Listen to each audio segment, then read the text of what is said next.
நம்முடைய பிதாவாகிய தேவனாலும் நம்முடைய மீட்பராகிய இயேசு கிறிஸ்து நாமத்தினாலும் கூடி வந்திருக்கிற சகோதர சகோதரிக்கு கிறிஸ்துக்குள்ளான அன்பின் வாழ்த்துக்கள்.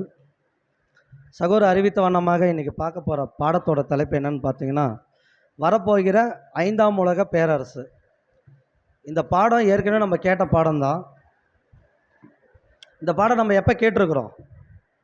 5ஆம் உலக பேரரசு ஃபாலோ கிளாஸில் கேட்டிருக்கிறோம். 5ஆம் உலக இதுக்கு ஆதார வசனங்களை வாசிச்சிருங்க. தானியேல் 2:28. மறைபொருளை வெளிப்படுத்துகிறது. பரலோகத்தில் இருக்கிற தேவன் கடைசி நாட்களில் சம்பவிப்பதை ராஜாவாகிய நேபுகாத் நேச்சாருக்கு தெரிவித்திருக்கிறார். உம்முடைய சொப்பனமும் உமது படுக்கையின் மேல் உம்முடைய தலையணியில் உண்டான தரிசனங்களும் என்னவென்றால். இப்போ தான் நம்ம கேள்விக்குள்ளே போகலாம். 5ஆம் உலக பேரரசு நம்ம ஃபாலோ கிளாஸில் கேட்டிருப்போம். அப்போ 5ஆம் உலக பேரரசுனா எந்தெந்த பேரரசு? 5ஆம் உலக பேரரசு பாடம் கேட்டிருக்கீங்களா? மறந்துட்டோமா? ஞாபகம் இருக்குது இல்லைங்களா? ஞாபகம் இருக்கிறவங்க சொல்லுங்கள். 5ஆம் உலக பேரரசில் எந்த ராஜ்யங்கள்லாம் நம்ம பார்த்துருக்குறோம்? பாபிலோன், மேத பெர்ஷியா, கிரேக்கம், ரோமு. அடுத்த ராஜ்யம் எந்த ராஜ்யம்? நீங்கள் ஞாபகம் இருக்கிற சொல்லலாம். ஏன்னா நான் கொஞ்சம் அது மறந்துட்டேன். 5ஆம் உலக பேரரசு பாடம் ரொம்ப நாள் ஆனதுனால நான் கொஞ்சம் மறந்துட்டேன், அதனால கேட்குறேன். கடைசியாக எந்த ராஜ்யம்? சரி, எனக்கு ஞாபகம் வரைக்கும் சொல்கிறேன், கரெக்டானு பாருங்கள். ஃபஸ்ட்டு பாபிலோன் ராஜ்யம், 2வது மேத பெர்ஷியர்கள், 3வது கிரேக்கு, 4வது ரோமு, 5வது கையால் பேர்க்கப்படாத ஒரு கல். கரெக்டா? ஃபாலோ கிளாஸில் கேட்டுருவோம். கரெக்டா? கையால் பேர்க்கப்படாத ஒரு கல் அந்த பாதத்தில் அடித்து அந்த சிலையை என்ன பண்ணுச்சு? சுக்கு நூறாக உடைச்சிருச்சு. கரெக்டு தானே? ஃபாலோ கிளாஸ் நாம் கேட்டது. சரி, வசனங்கள் அப்படி தான் இருக்குதா அப்படின்னு நம்ம இன்றைக்கி அதான் செக் பண்ண போகிறோம். 5ஆம் உலக பேரரசு நம்ம கேட்ட ஃபாலோ கிளாஸு வசனங்கள் அதே மாதிரி இருக்குதா அப்படின்னு செக் பண்ணுறது இந்த பாடத்தோட முக்கியமான ஒரு அம்சமாக இருக்குது. வாசிக்கலாம். தானியேல் 2ஆம் அதிகாரம் 31லேருந்து 35 வரைக்கும் அந்த வசனங்கள் பொறுமையாக வாசிங்க. ராஜாவே, நீர் ஒரு பெரிய சிலையை கண்டீர். அந்த பெரிய சிலை மிகவும் பிரகாசமுள்ளதாக இருந்தது. அது உமக்கு எதிரே நின்றது. அதன் ரூபம் பயங்கரமாய் இருந்தது. அந்த சிலையின் தலை பசும்பொன்னும், அதன் மார்பும் அதன் புயங்களும் வெள்ளியும், அதன் வயிறும் அதன் தொடையும் வெண்கலமும், அதன் கால்கள் இரும்பும், அதன் பாதங்கள் பாதி இரும்பும் பாதி களிமண்ணுமாய் இருந்தது. நீர் பார்த்து கொண்டிருக்கும் போதே கைகளால் பெயர்க்கப்படாத ஒரு கல் பெயர்ந்து உருண்டு வந்து அது அந்த சிலையையும் இரும்பும் களிமண்ணுமாகிய அதன் பாதங்களில் மோதி அவைகளை நொறுக்கி போட்டது. அப்பொழுது அந்த இரும்பு களிமண்ணும் வெண்கலமும் வெள்ளியும் பொன்னும் ஏகமாய் நொறுங்கொண்டு கோடை காலத்தில் போரடிக்கிற களத்திலிருந்து பறந்து போகிற பதரை போலாயிற்று. அவைகளுக்கு ஒரு இடமும் கிடையாதபடி காற்று அவைகளை அடித்து கொண்டு போயிற்று. சிலையை மோதின கல்லோ வென்றால் ஒரு பெரிய பர்வதமாகி பூமியை எல்லாம் நிரப்பிற்று. போதும் சிஸ்டர். இந்த வசனங்களை தான் வச்சு நம்ம ஃபாலோ கிளாஸ் பார்த்தோம். இந்த வசனங்களை பார்க்குறதுக்கு முன்னாடி நமக்கு எல்லோருக்கும் ஒரு கேள்வி மனசில் வச்சுக்கலாம். அந்த கேள்வி என்ன கேள்வினா, ஒவ்வொரு சபையில் அடிப்படை உபதேசம்னு சொல்லுவோம், தெரியுதுங்களா? பெண்டிகாஸில் அடிப்படை உபதேசம் என்ன? பெந்தகோஸ்தில் திரித்துவம், பிதா, குமாரன், பரிசுத்தாவி. இவர் மூவரும் ஒருவரை தான். ஆதியில் பிதாவாக இருந்தார், அப்புறம் பூமிக்கு மாம்சமாரப்ப இயேசுவாக இருந்தார், மரித்த பின்னாடி ஆவியாவை உயிர் தெழுந்தார். இந்த மூணும் ஒன்று தான். இந்த உபதேசத்தில் தான் பெண்டிகாஸ் சபை கட்டமைக்கப்படுது. ஆர்சி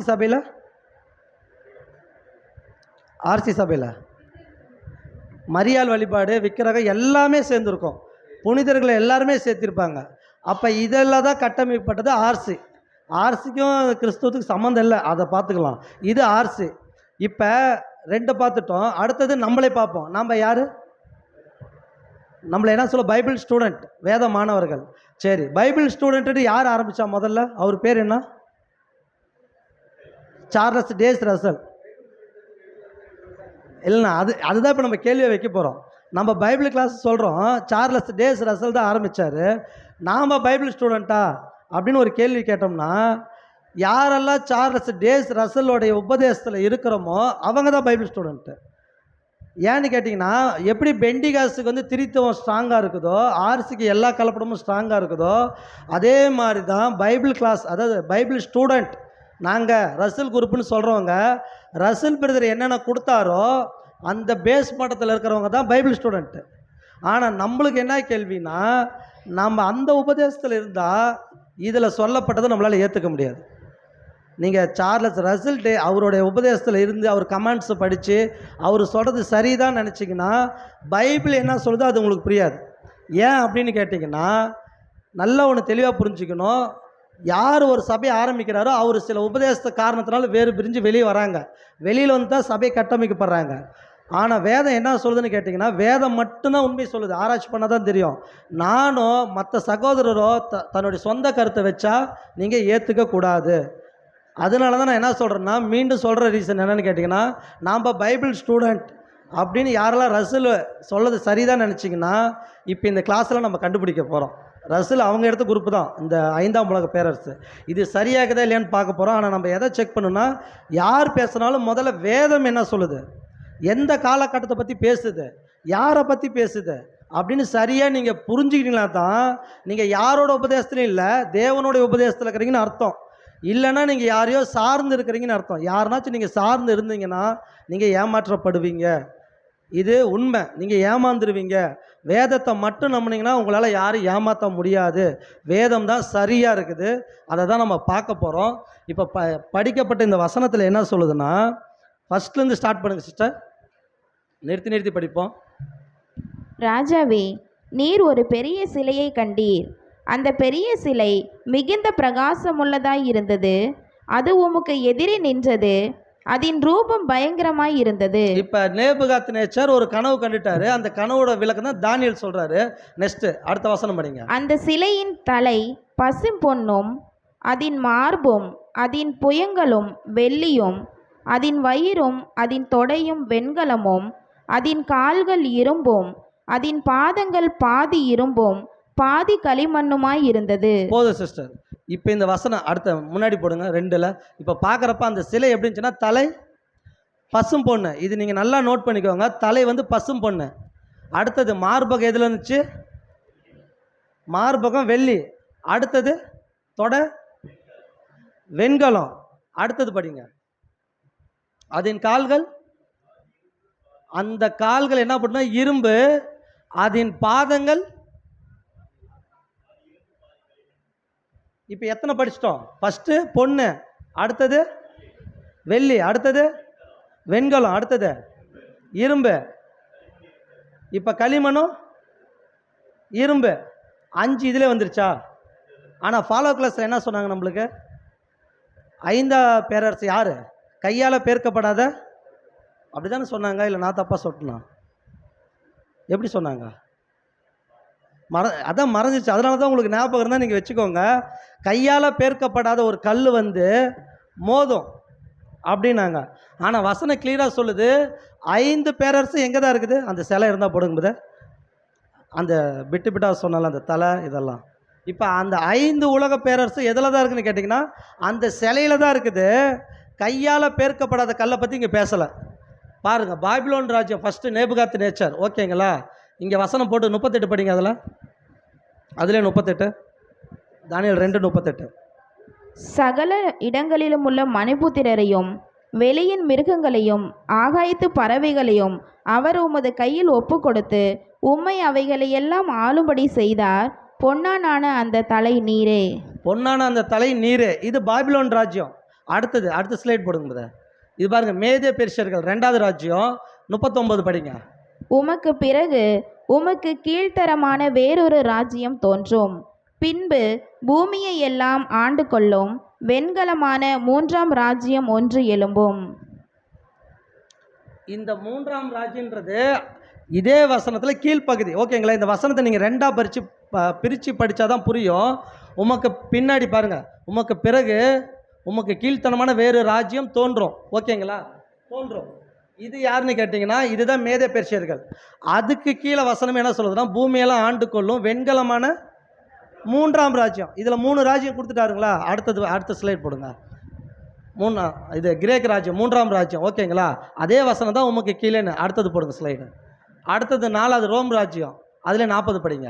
4வது ராஜ்யம் இரும்பை போல உரமாயிருக்கும். இரும்பு எல்லாவற்றையும் எப்படி நொறுக்கி சின்ன பின்னமாக்குகிறதோ அப்படியே அது நொறுக்கி போடுகிற இரும்பை போல அவைகளை எல்லாம் நொறுக்கி தகர்த்து போடும். இப்போ இது 4ஆம் ராஜ்யம்னு பார்த்துட்டோம். 5வது ராஜ்யம். அடுத்த ஸ்லைடு போடுங்க. பாருங்கள், 5வது பாதம் எப்படி இருந்துச்சுன்னா இரும்பு களிமண் 2 இருக்குது. 2 கலந்தது தான் அந்த ராஜ்யம். இது வந்து கூட்டணி ராஜ்யம். அதிலே வசனம் படிங்க 41. பாதங்களும் கால் விரல்களும் பாதி குயவனின் களிமண்ணும் பாதி இரும்புமாயிருக்க நீர் கண்டீரே. அந்த ராஜ்யம் பிரிக்கப்படும். ஆகிலும் களிமண்ணோடே இரும்பு கலந்திருக்க நீர் கண்டபடியே இரும்பினுடைய உறுதியில் கொஞ்சம் அதிலே இருக்கும். அது 42 அதிலே வச்சுருங்க. கால் விரல்கள் பாதி இரும்பும் பாதி களிமண்ணுமாய் இருந்தது என்னவென்றால், அந்த ராஜ்யம் ஒரு பங்கு உரமும் ஒரு பங்கு நெரிசலுமாய் இருக்கும். போதும் சிஸ்டர். இந்த 42 வசனம் என்ன சொல்லுதுன்னு கேட்டிங்களா? அந்த ராஜ்யம் எப்படி இருக்குது? ஒரு பங்கு உயரும், இன்னொன்று நெரிசலாக இருக்குன்றாரு. இப்போ இதில் வந்துருச்சுங்களா? 5 ராஜ்யம் பற்றி பேசிட்டாரா? 4 ராஜ்யம் நம்ம கன்ஃபார்மாக பார்த்துட்டோம். அந்த பாதம் என்னன்னா களிமண்ணும் இரும்பும் கலந்தது ஒரு ராஜ்யமாக சொல்லிட்டாரா தானியேல்? இதுதான் 5ஆம் உலக பேரரசு. அவ்வளோதான், பாடமே முடிஞ்சிருச்சு. இதுதான் 5ஆம் உலக பேரரசு. அதில் 43 வாசிங்க. நீர் இரும்பை களிமண்ணோடே கலந்ததாக கண்டீரே. அவர்கள் மற்ற மனுஷரோடே சம்பந்தம் கலப்பார்கள். ஆகிலும் இதோ களிமண்ணோடே இரும்பு கலவாதது போல அவர்கள் ஒருவரோடொருவர் ஒட்டி கொள்ளாதிருப்பார்கள். ஆமாம், இந்த களிமண் இரும்பு என்ன பண்ணுன்னா ஒட்டிக்காது. அதாவது கலந்துக்கிற மாதிரி கலந்துருப்பாங்க, ஆனால் ஒட்டி இருக்காது அப்படின்றாரு. இதுதான் 5ஆம் உலக பேரரசு. வசனம் இருக்குது இல்லைங்களா? இல்லை நானே ஏதோ சொல்கிறேன்னா? வசனம் இருக்குது. இதுதான் 5ஆம் உலக பேரரசு. இது நீங்கள் மைண்டில் வச்சுக்கணும். 5 உலக பேரரசுன்றப்ப ஃபஸ்ட்டு பாபிலோன், 2வது மேத பெர்ஷியர்கள், 3வது கிரேக்கு, 4வது ரோமு, 5வது பாதம். களிமண்ணும் இரும்பும் கலந்தது தான், அதுதான் 5ஆம் உலக பேரரசு. இப்போ நமக்கு இன்னொரு விஷயம் என்னென்னு கேட்டிங்கன்னா, நம்ம ஏன் இந்த பாபிலோனு ராஜ்யங்களை பற்றி அடிக்கடி பேசுகிறோம்னு கேட்டிங்கன்னா, முதல்ல எத்தனை ராஜ்யங்கள் இருக்குது. ஏன்னா இந்த தானியேலுடைய கனவு என்னென்னு கேட்டிங்கன்னா, பூமியில் வரக்கூடிய ஆண்டவராக இயேசு கிறிஸ்துவை பற்றி தானியேல் தான் சொல்லியிருக்கிறார் தெளிவாக. ஏன்னா இந்த ராஜ்யங்கள் இருக்கிறப்ப தான் கையால் பேர்க்கப்படாத ஒரு கல் வருதுங்களா? அப்போ இயேசு கிறிஸ்து ராஜ்யை பற்றி தெரிஞ்சுக்கணுன்னா நீங்கள் தானியேல் புஸ்தகம் படித்து ஆகணும். அதனால தான் இந்த ராஜ்யங்கள் இருக்குதா இல்லை முடிஞ்சிருச்சா நம்ம அடிக்கடி கேட்குற கேள்வி என்னன்னு கேட்டிங்கன்னா, இதோட டீட்டெயில் உங்களுக்கு தெரிஞ்சாதான் மற்ற விஷயத்தை தெளிவாக புரிஞ்சுக்க முடியும். ஏன்னு கேட்டிங்கன்னா, உதாரணத்துக்கு ஒரு விஷயம் சொல்கிறேன். பாபிலோன் பேரரசு எத்தனை வருஷம் அரசாட்சி பண்ணுச்சு பூமியில்? பாபிலோன் பேரரசு எத்தனை வருடம் அரசாட்சி பண்ணாங்க அப்படின்னு பார்க்குறப்ப, பாபிலோன் யாரை வந்து கைதியாக கூட்டிகிட்டு போனாங்க அரெஸ்ட் பண்ணி? சொல்ல போனால் தானியேல் சொல்லாமா? தானியேல் நம்மளுக்கு ஞாபகம் இருக்குது. பாபிலோன் ராஜ்யம் எப்பொழுது வந்தாங்கன்னா, கிமு 605லேருந்து 539 வரைக்கும் அரசாட்சி பண்ணாங்க. மொத்தம் 66 வருஷம் அரசாட்சி பண்ணாங்க. அந்த 66 வருஷம் யூத ஜனங்களை எங்கே அடிமையாக இருந்தாங்க? பாபிலோனில் அடிமையாக இருந்தாங்க. இது நம்மளுக்கு தெரியும். நீங்கள் இதை தெளிவாக வச்சுட்டிங்களா தான் அடுத்த பாடத்துக்கு நம்மளுக்கு இதெல்லாம் யூஸ்ஃபுல்லாக இருக்கும்.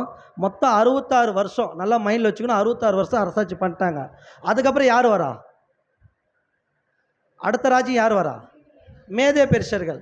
கடவுள் என்ன சொன்னார்னா 70 வருஷம் தான் அடிமையாக இருக்க சொன்னார். யாரை? யூத ஜனங்களுக்கு. எரேமியா புஸ்தகத்தில் வாசிச்சிருக்கிறோம். ஆனால் 66 வருஷத்துலேயே யார் வந்துட்டாங்கன்னா அடுத்த ராஜ்யம் வந்துருச்சு. அவங்கள விடுதலை ஆக்கிட்டாங்க. அந்த ராஜ்யம் எத்தனை வருஷம் அரசாட்சி பண்ணாங்க பாருங்கள், அதிலே போட்டிருக்குது. அவங்களோட ராஜ்யங்கள் பார்க்குறப்ப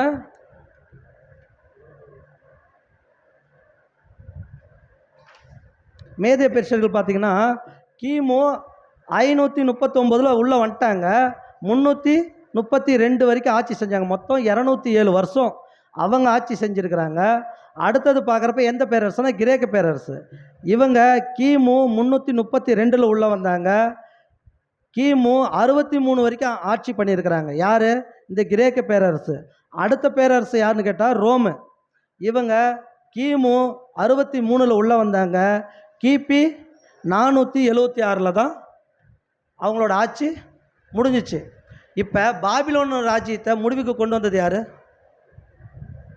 மறந்து மேதே பெர்ஷியர்கள். மேதே பெர்ஷியர்கள் முடிவுக்கு கொண்டு வந்தது கிரேக்கரை முடிவு கொண்டு வந்தது ரோமு. இப்போ ரோமை யார் முடிவு கொண்டு வந்தா? ரோமை யாரை முடிவுக்கு கொண்டு வந்தது? ஏதோ ஒரு ராஜ்யம் வந்திருக்கணும்ல. அப்போ இந்த சிலையை நீங்கள் பார்த்தீங்கன்னா அந்த சிலையோட சார்ந்ததான் பாதமும். அப்போ இரும்பு வந்து ரோமுன்னு நீங்கள் சொன்னீங்கன்னா அந்த பாதத்தில் என்ன கலந்துருக்குது? களிமண் ப்ளஸ் என்ன கலந்துருக்குது?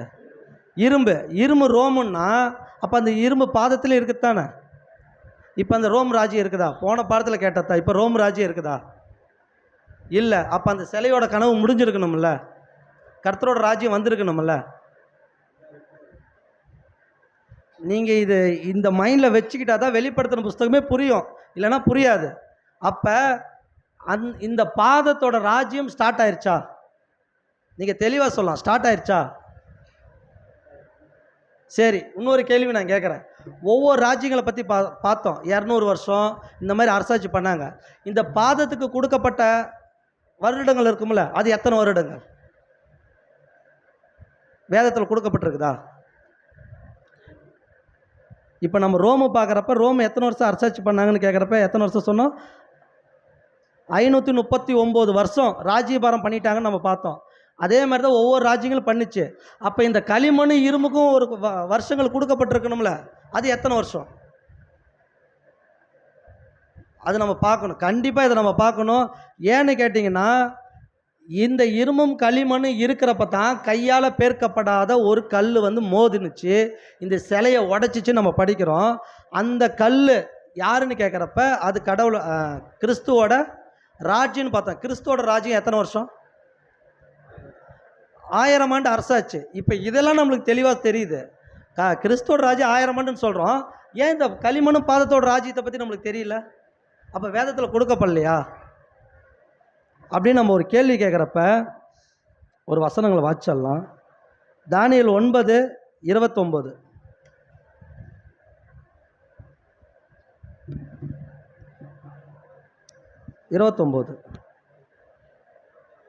தானியேல் 9:29 27 போடுங்க. லாஸ்ட் வசனம்.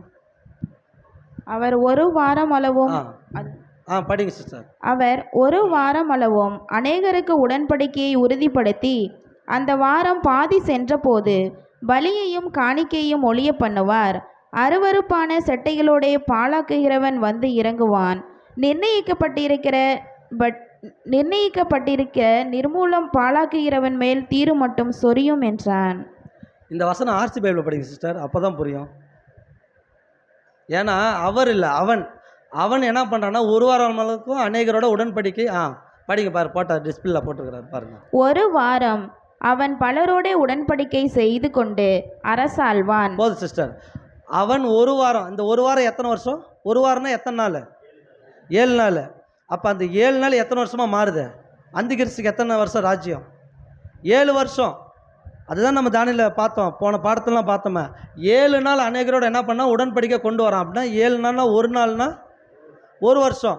அப்போ 7 நாள்னா 7 வருஷம். அப்போ அந்த களிமண்ணும் இரும்புக்கும் எத்தனை வருடங்கள் கொடுத்துருக்கிறாரு அப்படின்னு பார்த்தீங்கன்னா 7 வருஷம் அரசாட்சி பண்ண போகிறவங்க அவங்க தான் இந்த பூமியில். இதுதான் 5ஆம் உலக பேரரசு, கடைசியாக வர ஒரு பேரரசு அந்த 7 வருஷம் அரசாட்சி பண்ண போகுது. ஏன்னு கேட்டிங்கன்னா தானியேல் 70 வார தீர்க்க தரிசனம் படித்தோமா? அந்த 70 வாரத்தில் என்ன நம்ம படித்தோம் டீட்டெயிலாக? மேசியா எப்போ சங்கரிக்கப்படுவார்? 69 வாரத்தில் மேசியா சங்கரிக்கப்படுவார். மேசியானா இயேசு கிறிஸ்து சங்கரிக்கப்பட்டாரா? அதுக்கப்புறம் தான் யார் வர அந்த பாலாக்கிற அருவருப்பு வருது நம்ம படித்தோமா? அப்போ இந்த பாலாக்கு அருவருக்கு தான் 7 வருஷம். இது வந்து அந்தி கிறிஸ்தோட ஆட்சி. அப்போ இந்த அந்தி கிறிஸ்து ஆட்சி தான் அந்த பாதத்தில் இருக்கிற களிமண்ணும் இரும்பும் கலந்த ராஜ்யம். இந்த ராஜ்யம் வந்துருச்சான்னு கேட்டிங்கன்னா இன்னும் வரல. ஏன் இந்த மற்ற ராஜ்யங்களுக்கு முடிவுக்கு, இப்போ உதாரணத்துக்கு பாபிலோனுக்கு முடிவு யாருன்னு கேட்குறப்ப மேதே பெர்ஷியான்னு பார்த்தோம். உடனே முடிவுக்கு ஆட்கள் வந்துட்டாங்க. ஆனால் இந்த பாதங்கள் மட்டும் ஏன் இன்னும் நடக்கலை? இன்னும் வரல, ஆட்சி வரல. அதுக்கு 7 வருஷம் தானே மினிமம். இப்போ ரோம் ராஜ்யம் முடிஞ்சு எத்தனை வருஷம் ஆயிடுச்சு? கிட்டத்தட்ட எத்தனை வருஷம்னா பார்க்குறப்ப அது ரோம் ராஜ்யம் முடிஞ்சதே பார்த்தீங்கன்னா 476 முடிஞ்சிருச்சு. கிமு 476. இப்போ எத்தனை வருஷம் கேப் இருக்குது? ஒரு 7 வருஷம் இடையில முடிஞ்சிருக்காதா? ஏன், என்ன ஆச்சு, என்ன காரணம் அப்படின்னு நீங்கள் நம்ம யோசிக்கிறப்ப ஒரு வசனங்களை வாசிச்சிடலாம். தானியேல் 2:44 வாசிங்க. தானியேல் 2:44.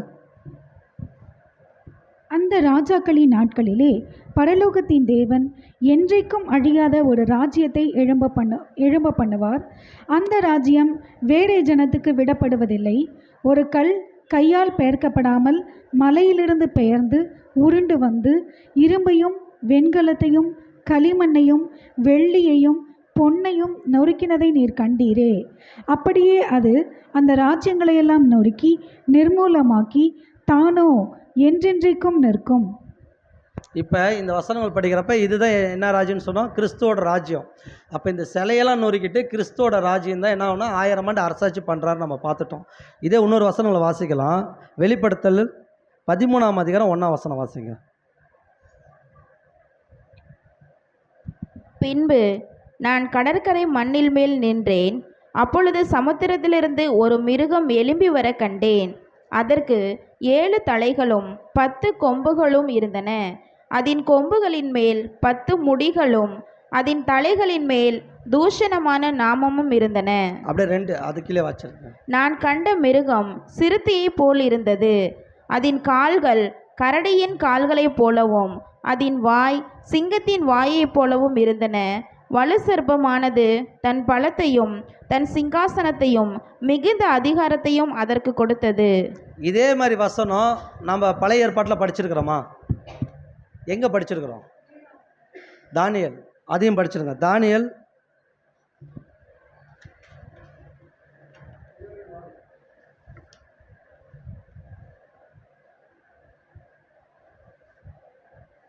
தானியேல் 7:4 படிச்சிருங்க.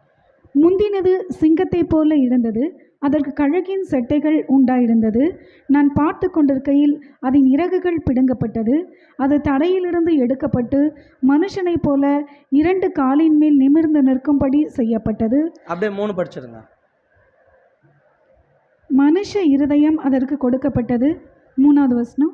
அப்பொழுது வெவ்வேறு ரூபமுள்ள 4 பெரிய மிருகங்கள் சமுத்திரத்திலிருந்து எழும்பின. போதும் சிஸ்டர். இப்போ இந்த டீட்டெயில் ஃபுல்லாகவே தெரியும். இந்த 4 மிருகம் வந்து தானியேல் என்ன சொல்கிறாரு?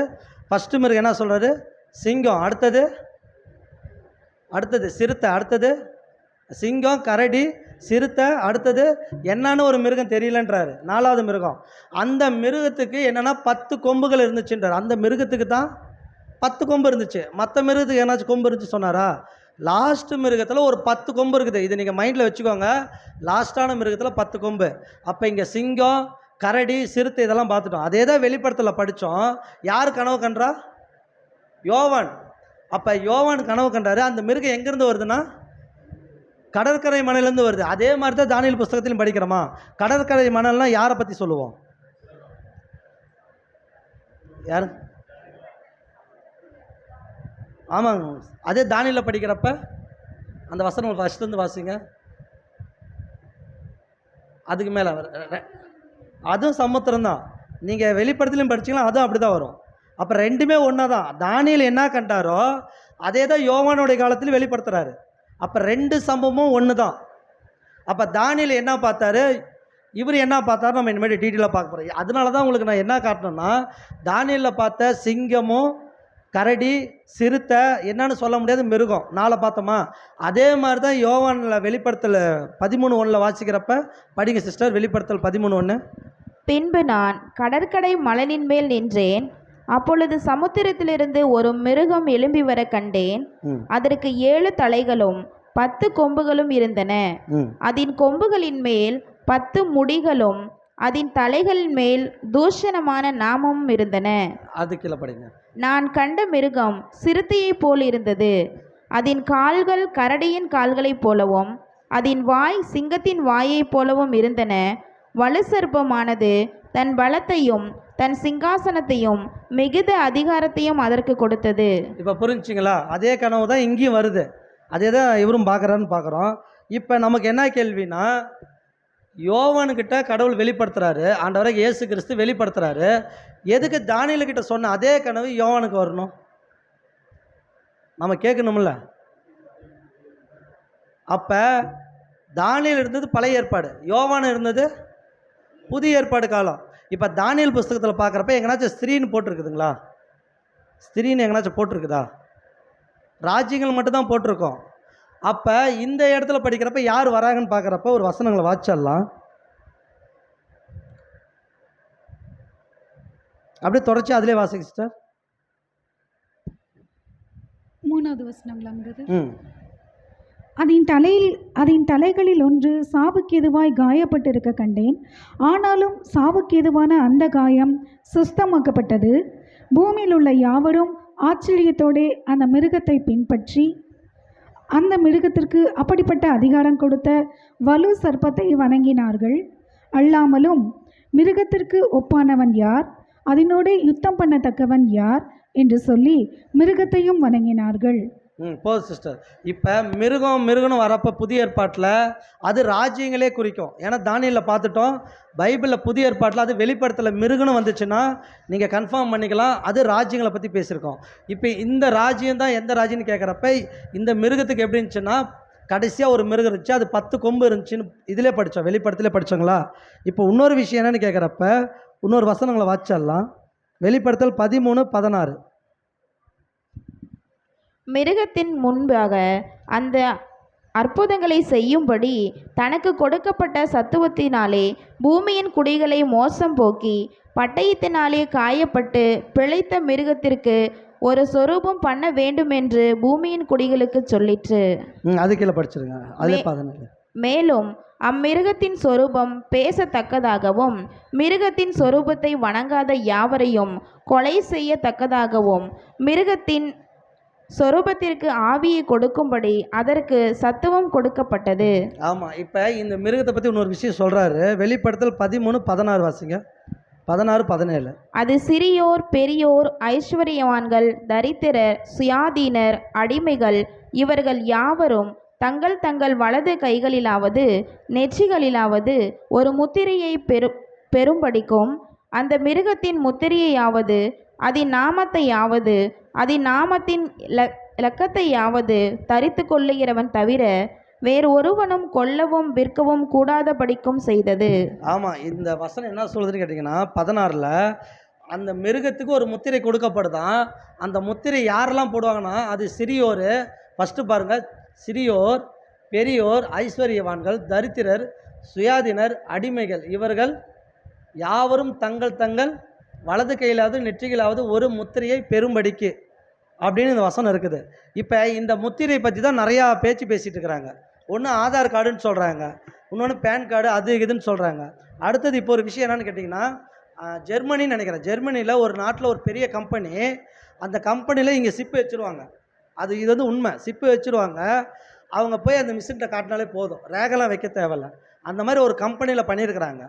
அதேமாதிரி விலங்குகளுக்கெல்லாம் வச்சுருக்கிறாங்க. ஆல்ரெடி மிருகத்துக்கெல்லாம் இந்த மாதிரி சிப்பெல்லாம் வச்சுருக்கிறாங்க. இந்த மாதிரி வரப்போகுதுன்னு சொல்லி நிறையா பேர் சொல்லிகிட்டு இருக்கிறாங்க. நமக்கு என்ன கேள்வினா, இப்படி தான் வருமா, இந்த மாதிரி அடையாளம் பண்ணிக்குவாங்களா, இல்லை நெத்தியில் எழுதிக்குவாங்களா, இப்படி தான் வருமானு கேட்டிங்கன்னா இந்த வசனத்தை ஆர்சி பைபிளில் வாசிங்க. தானியேல் 13:16 15 வாசிங்க சிஸ்டர். ஆர்சி பைபிள் தான். வெளிப்படுத்தல் 13:15 போடுங்க. இதில் போட்டுருக்காங்க பாருங்க. மேலும் அம்மிருகத்தின் அச்சிலையை பேச வைக்கவும் அதனை வணங்காதவர்களை கொலை செய்யவும் அதற்கு உயிர் கொடுக்குமாறு 2ஆம் விலங்குக்கு அனுமதி வழங்கப்பட்டது. அடுத்தது போடுங்க. சிறியோர் பெரியோர் செல்வர் வறியவர் உரிமை குடிமக்கள் அடிமைகள் ஆகிய அனைவரும் அவரவர் வல கையிலாவது நெற்றியிலாவது குறி ஒன்று இட்டு கொள்ளுமாறு செய்தது. அது கீழ் வசனம் அப்படி படிச்சாங்க. இவ்வாறு அந்த விலங்கின் பெயரையோ அப்பெயருக்குரிய எண்ணையோ குறிப்பாக இட்டுக்கொள்ளாத எவராலும் விற்கவோ வாங்கவோ முடியவில்லை.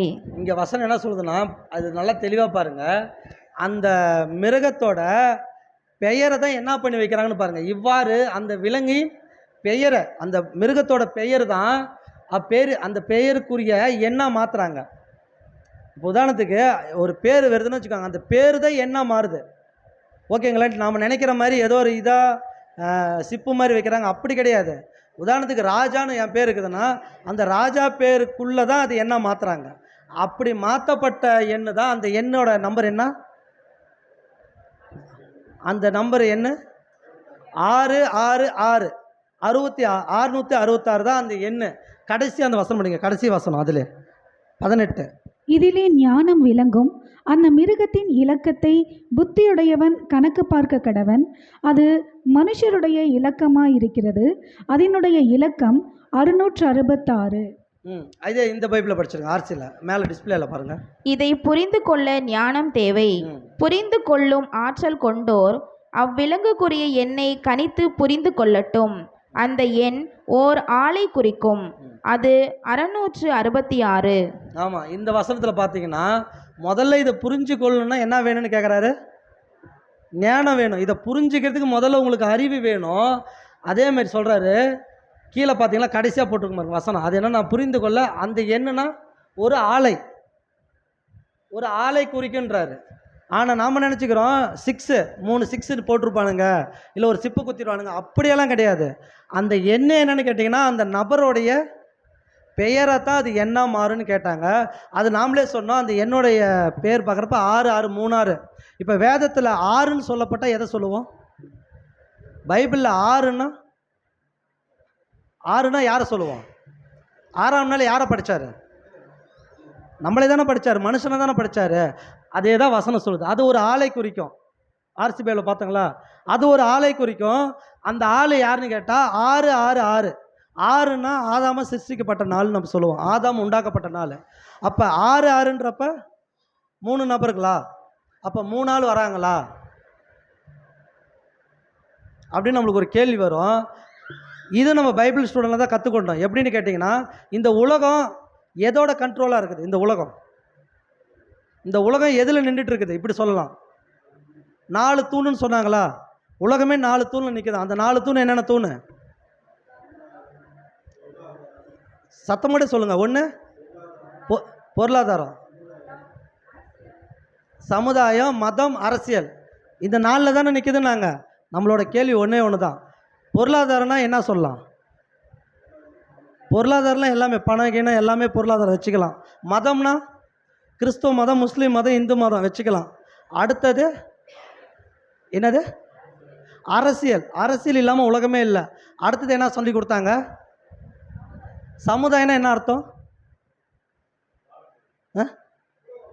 சமுதாயம்னா என்ன சொல்லுவோம் நம்ம?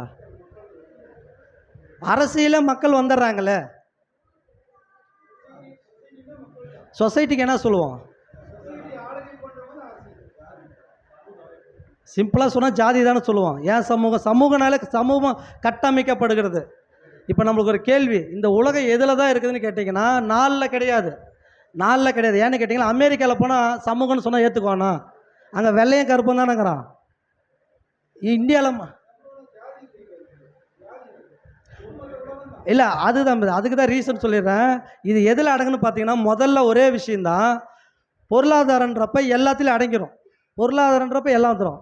அடுத்தது மதன்றப்ப கன்ஃபார்மாக சொல்லிடலாம், கிறிஸ்தவம், முஸ்லீமு, இந்து எது வேணாலும் வச்சுக்கலாம், வந்துடும். அது மாற்று கருத்தே இல்லை.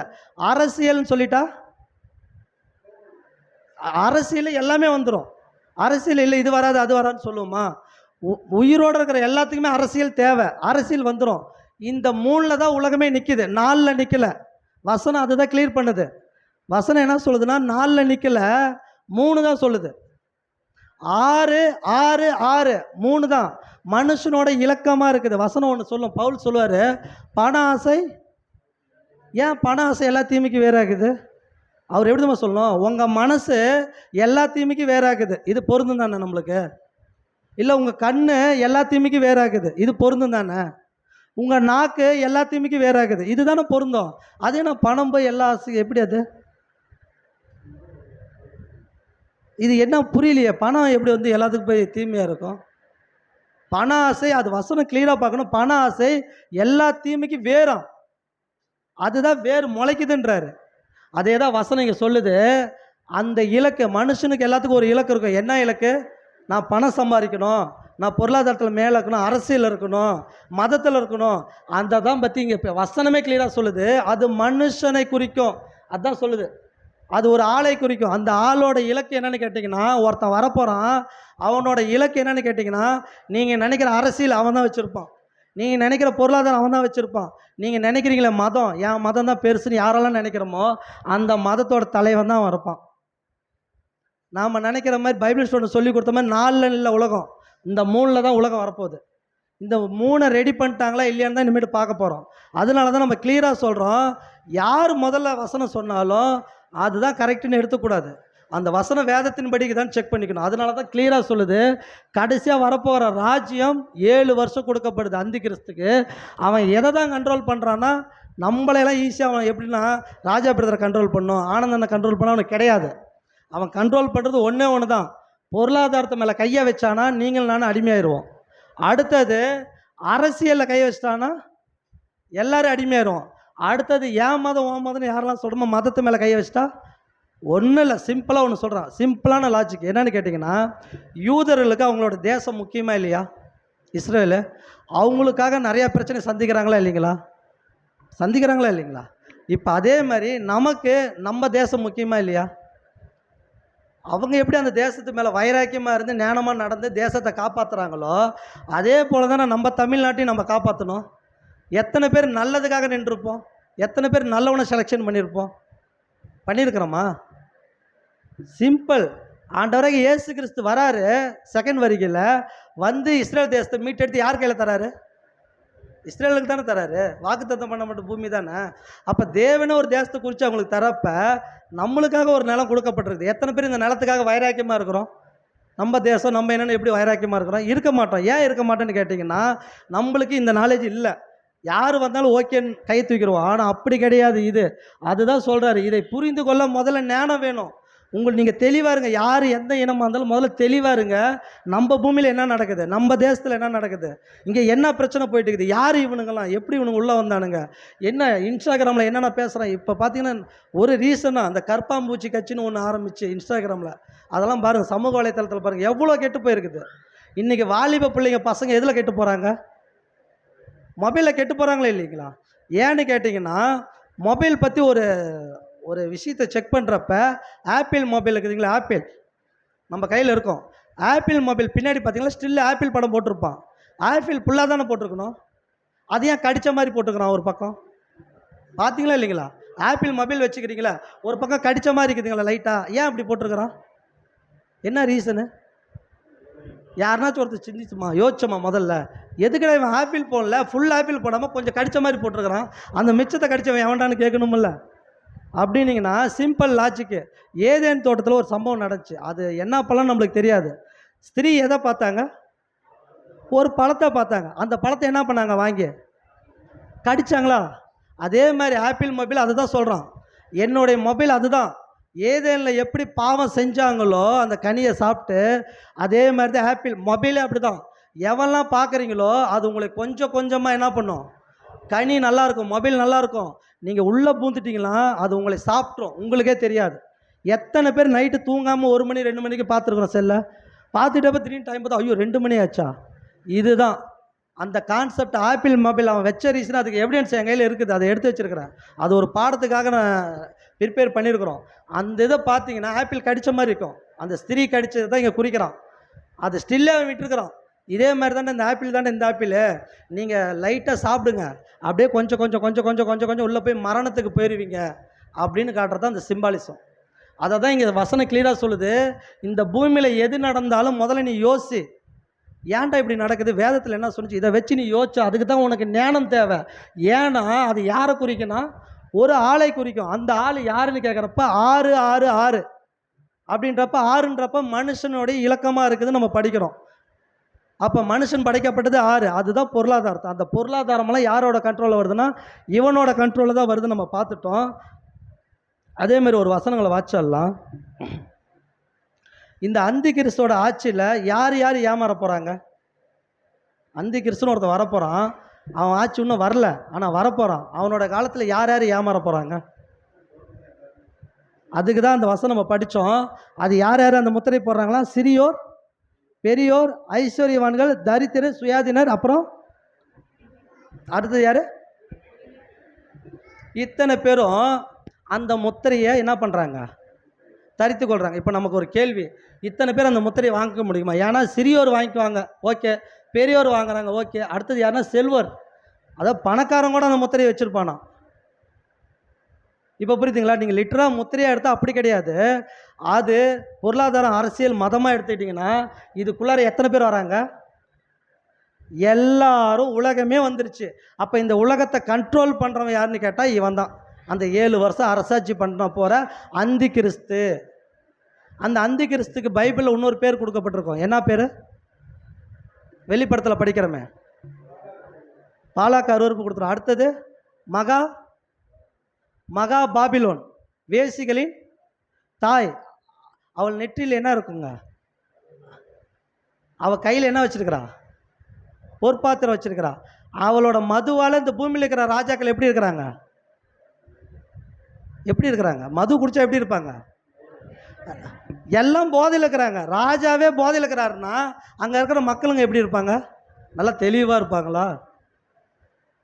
எல்லாரும் போதையில் இருப்பாங்க. இப்போ புரியுதுங்களா? அந்த மது, அந்த குடிக்கிறது எல்லாமே எதுன்னு கேட்குறப்ப இது எல்லாமே இந்த பொருளாதாரத்தில் தான் வைக்கிறாங்க. எப்படி இவங்க இதை கண்ட்ரோல் பண்ணுறாங்கன்னு தான் இனிமேட்டு நம்ம பார்க்க போகிறோம். ஒரு வசனங்களை வாசிச்சிடலாம். வெளிப்படுத்தல் 17:1. 7 கலசங்களை உடைய அந்த 7 தூதரில் ஒருவர் வந்து என்னோடே பேசி, நீ வா, திரளான தண்ணீர்கள் மேல் உட்கார்ந்திருக்கிற மகா வேசியோடே பூமியின் ராஜாக்கள் வேசித்தனம் பண்ணினார்களே, அவளுடைய வேசித்தனமாகிய மதுவால் பூமியின் குடிகளும் வெறி கொண்டிருக்கிறார்களே. ஆமாம், இங்கே பாருங்கள், கரெக்டாக சொல்கிறார் யோவான், கரெக்டாக சொல்கிறாரு. அது எப்படின்னா, தண்ணீருக்கு மேல் உட்காந்து இருக்கிற மகா வேசியோட பூமியின் ராஜாக்கள் என்ன பண்ணிட்டாங்க? வேசித்தனம் பண்ணினார்களே, அவளுடைய வேசித்தனமாகிய மதுவால் பூமியின் குடிகள் எல்லாம் எப்படி இருக்கிறாங்க? வெறி கொண்டு இருக்கிறாங்க. இப்போ என்ன கேள்வினா, தானியேல் புஸ்தகத்தில் பார்க்குறப்ப மிருகம்னு படிச்சிட்டோம், அது ராஜ்யன்னு சொல்லிட்டோம். ஆனால் வெளிப்படத்தில் படிக்கிறப்ப வேசின்னு ஒருத்தர், அதாவது ஸ்திரீன்னு ஒருத்தர் வந்திருக்கிறாங்க, லேடிஸ். யார் இந்த லேடிஸ்? யார் இந்த ஸ்திரீ? யார்? சபையை நம்ம என்ன சொல்லுவோம்? ஸ்திரீன்னுவோம். அப்போ இது வேசி ஸ்திரீனா கள்ளஸ்திரீ. இதுவும் நம்மளுக்கு பைபிள் கிளாஸில் தான் சொல்லி கொடுத்தாங்க. ஏன்னு கேட்டிங்கன்னா, நல்ல ஒரு விஷயம் புரிஞ்சுக்கணும். எப்படின்னா, ஒருத்தரை குற்றவாளியாக நீங்கள் படுத்திட்டு, இப்போ உதாரணத்துக்கு 2 பேர் இருக்கிறோன்னு வச்சுக்கோங்க. 2 பேர் ஒரு கம்பெனியில் வேலை செய்கிறோம். அந்த கம்பெனி வந்து ஃப்ராடு கம்பெனி, அது சொல்ல மாட்டாங்க. ஆனால் 2 பேர்த்தில் ஒரு நபரை நீங்கள் ஃப்ராடுன்னு சொல்லிட்டீங்கன்னா அந்த கம்பெனி மைண்டு போகாது உங்களுக்கு, அந்த ஒரு நபர் மேலே தான் ஃப்ராடுன்னு போவோம். மேனேஜர் ஃப்ராடு பண்ணுறாருங்க, அவரால் தாங்க கம்பெனி கெட்டு போகணும் நீங்கள் பரப்பிட்டீங்கன்னா கம்பெனி மேலே போகாது, மேனேஜர் மேலே தான் உங்கள் பார்வை போகும். அதே மாதிரி தான் பைபிள் கிளாஸ்ன்னு நம்மளுக்கு எடுத்து அந்த வேசி யாருன்னா போப்பு மார்க்குன்னு சொல்லிட்டாங்க. இப்போ நம்மளாம் யாரை பார்த்துட்டு இருக்கிறோன்னா போப்பை தான் பார்த்துட்ருக்குறோம். அந்திகிறிஸ்து போப்பு தான் இவ்வளோ வருஷமாக பார்த்துட்டே தான் இருக்கிறோம். ஏன் அப்படின்னு கேட்டிங்கன்னா, இதுதான் ஒருத்தர் மனுஷர் மேலே டார்கெட் பண்ணி அடிக்கிறது. நீங்கள் டார்கெட் பண்ணி போப்புன்னு சொல்லிட்டீங்க. போப்பு மட்டுமா அந்திகிறிஸ்து? போப்பு மட்டுமா அந்திகிறிஸ்து? சத்தியத்துக்கு எவன்லாம் விரோதமாக்குறானோ அவன்லாம் யார்? அந்திகிறிஸ்து. ஒரே ஒரு வசனம் மட்டும் கிளியராக சொல்கிறேன். அது என்ன சொல்கிறாருன்னா, பிதாவையும் குமாரனையும் மறுதளிப்புன்னு யார்? அந்திகிறிஸ்து. சரி, உலகத்தில் யாரெல்லாம் குமாரனை மறுதளிக்கிறாங்க, பிதாவை மறுதளிக்கிறாங்க? எந்தெந்த மதம் சொல்லுங்கள், அதை அப்படி சொல்லலாம். எந்த மதத்தில் இயேசுவையும் பிதாவையும் ஏற்றுக்கிறாங்க? இஸ்லாத்தில் ஏற்றுக்கிறாங்களா? இஸ்லாத்தில் முதல்ல இயேசு குமாரன்னு சொல்கிறாங்களா? ஏன் சொல்ல மாட்டேங்கிறாங்க? வசனம் அப்படி தானே சொல்லுது. அப்படி ஏற்றுக்கணும், அவன் தானே கிறிஸ்து. ஏற்றுக்காதவன் அப்போ இஸ்லாத்து அந்தி கிறிஸ்தா?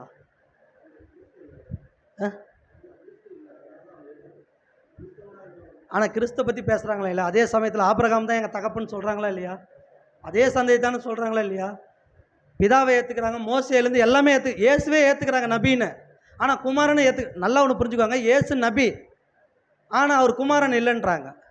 தேவனுக்கு குமாரன் இல்லை, இயேசு ஒரு நபி, ஈசா நபி அப்படின்ட்டாங்க. கடைசி நாட்களில் வராரு தூதர், அதான் நபி வராரு. முகமது நபி, அவரு முகமது நபி தான் ஸ்பெஷலாக்குறாரு அவங்களுக்கு, தூதர்ன்றாங்க. நமக்கு என்ன ஆக்கல, நீ இயேசுவை ஏற்றுக்காத, இயேசு இல்லைன்ட்டு போ, ஏற்றுக்கிற, ஆனால் அவர் குமாரன் இல்லைன்னு சொல்கிற. ஆனால் வசனம் என்ன சொல்லுது? பிதாவுடைய குமாரன் சொல்கிறவன் தானே கிறிஸ்து, சொல்லாதவன் அப்போ இஸ்லாம் எந்த மதம் சொல்லுங்கள், வாயை திறந்து சொல்லுங்கள், என்ன அது? அது லிஸ்ட்டில் வராங்க. ஏன்னா நமக்கு சொல்லி கொடுத்தவங்க எந்த அமைப்பில் இருந்தாங்கன்னா ப்ரீமேசன்ற ஒரு அமைப்பில் இருந்தாங்க. யார்? நம்மளுக்கு 53 ஃபாலோக்கு எடுத்த ஹெட்டுங்கிறார்ல, ஹெட்டு. நல்லா அவரோட வரலாறு படிங்க. அமெரிக்காவில் 2 கம்பெனி தான் இருந்துச்சு. ஒன்று அமெரிக்கா டாலர் அடிக்கிற ப்ரெஸ்ஸு, ரெண்டாவது பிரதர் சார்லஸ் டேஸ் அவர் வச்சுருந்த ப்ரெஸ்ஸு. இது 2 தான் பெரிய கம்பெனி. அப்போ இந்த 2 முதலாளியும் பேசியிருப்பாங்களா, பேசியிருக்க மாட்டாங்களா? நானும் பெரிய பெயிண்டர், எங்கள் அண்ணனும் பெரிய பெயிண்டர். நாங்கள் 2 பேரும் பேசியிருக்க மாட்டோமா? பில்டிங் எப்படிலாம் எடுக்கணும்னு சொல்லி கொட்டேஷன் போட்டிருக்க மாட்டோமா? அப்போ அவங்க பேசியிருக்க மாட்டாங்கன்னு நம்ம நினைக்கிறோம். அப்படி கிடையாது, பேசியிருக்கிறாங்க. வாட்ச் டவர் என்ன அர்த்தம்? வாட்ச் டவருக்கு என்ன அர்த்தம்? கண்காணிக்கிறேன், உங்களை எல்லாத்தையும் நான் கண்காணிக்கிறேன்னு அர்த்தம். ஆனால் நம்ம அந்த ரீப்ரிண்ட் எடுத்து படிச்சுக்கிட்டு என்ன சொல்கிறோம்? தெளிவாக இருக்குதுங்க அப்படின்றோம். நம்மளை வாட்ச் பண்ணுறாங்க. உங்களுக்கு கையில் கொடுத்து நீங்கள் இதை விட்டு வெளியே போகக்கூடாது. நீங்கள் பைபிள் எடுக்கிறதோட வால்யூம்ஸையும் ரீப்ரிண்ட்டையும் எடுத்து படிக்கணும்னு சொல்கிறாங்க. ஏன் அப்படி? ஏன் வால்யூம்ஸ் ரீப்ரிண்ட்? முதல்ல பைபிள் என்ன சொல்லும்? பைபிளை படி, ஃபுல்லாக படிச்சுடு. உனக்கு டவுட் இருந்தால் அதை செக் பண்ணு. அப்படிலாம் நீ மறுபடியும் பைபிளை படின்னு சொல்ல வேண்டியது தானே? ஏன் அதை படிக்காதீங்க? முதல்ல இதே படிங்க. சோறு ஆக்கி உங்களுக்கு வச்சாச்சிங்க, நீங்கள் போட்டு தின்னுட்டு போங்க. நீ ஆக்கின சோறு அரிசியால் பிளாஸ்டிக் அரிசியான்னு யாருக்கு தெரியும்? நம்ம ஆளுங்க சொல்கிற டைட்டில் பாருங்கள், அவர் சோறுலாம் ஆக்கி வச்சிட்டாருங்க ரசல், நீங்கள் சாப்பிட்டு போயிருங்க. ஏங்க இதில் போய் மறுபடியும் அரிசி எல்லாம் விதைச்சி அறுவடை பண்ணி எதுக்குங்க இதுங்களாம்? என் உடம்புக்கு என்ன தேவைன்னு எனக்கு தெரியும். மற்ற சகோதரர் வந்து என் உடம்புக்கு இதுதான் தேவைன்னு ஆக்கி வைக்க தேவையில்லை. எனக்கு கஞ்சி பிடிக்குமா பிரியாணி பிடிக்குமான்னு எனக்கு தான் தெரியும். அப்போ இதில் எல்லாமே இருக்குது. அப்போ நான் தானே இதில் எடுக்கணும். எனக்கு இன்றைக்கி பிரியாணி பிடிச்சின்னா பிரியாணி சாப்பிட்றேன், நாளைக்கு கஞ்சி சோறுனா இல்லை நான் கஞ்சி சோறு எடுத்துக்கிறேன். அது என்ன நீ எனக்கு ஒரே சோறு ஆக்கி வச்சுட்டு இது சாப்பிடுன்றது அப்படின்னு நீங்கள் கேள்வி கேட்டிங்கன்னா, இந்த ப்ரீமேசன் அமைப்பிலிருந்து வந்த குரூப்பு தான் என்ன பண்ணுச்சுன்னு கேட்குறப்ப போப்பு மார்க் தான் அந்திகிறிஸ்துன்னு சொல்லிடுச்சு. ஆனால் ப்ரீமேசன் தான் இப்போ அந்த போப்பு மார்க்கில் இன்னொரு பார்ட்டாக இருக்கிறவங்க அந்த குரூப்பு. அவங்க என்ன பண்ணாங்கன்னா ஒருத்தனை மையம் காட்டிட்டு இவங்க நல்லவங்கன்னு நின்றுக்கிட்டாங்க. நல்லவங்க நின்றுட்டு தான் வசனத்தை மாற்றி நம்மள்கிட்ட கோடிட்டு காட்டாங்க. நம்மளுக்கு தெரியாதனால என்ன பண்ணிட்டோம்? ஆஹா அந்த கனி நல்லா இருக்கிறான்னு இதுதான் கரெக்டுன்னு, இதுதான் அதாவது 53 மட்டும்தான் கரெக்டுன்னு பிடிச்சிட்டோம். ஆனால் வசனமே சொல்லிடுச்சு. 5ஆம் உலக பேரரசுலேயே அந்த டீட்டெயில் கொடுத்துட்டோம். அப்போ பார்க்குறப்ப ஏன் தானியேல் புஸ்தகத்தில் ஸ்திரீ இல்லை, புதிய ஏற்பாட்டில் ஸ்திரீ வந்தாங்கன்னு கேட்குறப்ப, ஸ்திரீனா சிம்பிளாக சொன்னால் சபையை நம்ம சொல்லிட்டோம். ஓகே, இந்த ஸ்திரீ யாருன்னு கேட்குறப்ப வேசி ஸ்திரீன்னு பார்த்துட்டோம். இப்போ இந்த வேசி ஸ்திரீ யாருன்னு கேட்குறப்ப அவங்க சொன்ன உதாரணத்துக்கே வரலாம். அது போப்பு மார்க்கத்தையே சொல்லலாம். அதுக்குள்ளே நிறைய அமைப்பு இருந்தாலும் போப்பு மார்க்கத்தை சொல்லலாம். ஓகேங்களா? ஒரு உதாரணத்துக்கு சொல்கிறேன். போப்பாக கூட நீங்கள் வச்சுக்கிட்டா கூட ரோம் ராஜ்யத்துக்கு அடுத்த வந்த நபர்கள் யாருன்னு கேட்குறப்ப புனித ரோம கத்தோலிக்க திருச்சபை. ரோமர்கள் வந்து ராஜ்யபாரம் பண்ணாங்க, நல்லா புரிஞ்சுக்கணும், ராஜ்யபாரம் பண்ணாங்க. ஆனால் அதுலேருந்து வந்ததான் போப்பு மார்க்கம். கான்ஸ்டான்டினுக்கு அதுக்கப்புறம் வந்த போப்பு மார்க்கம் என்ன பண்ணுச்சுன்னா அது மதமாக மாற்றிருச்சு. மதமாக மாற்றி கொஞ்ச நாள் பயணிச்சே வந்துச்சுங்களா. அதுக்கப்புறம் நெப்போலியன் ஒருத்தர் வந்தாரா, நெப்போலியன் கோனாபெட்டர்னு ஒருத்தர் வந்தாரா. அவர் என்ன பண்ணார்?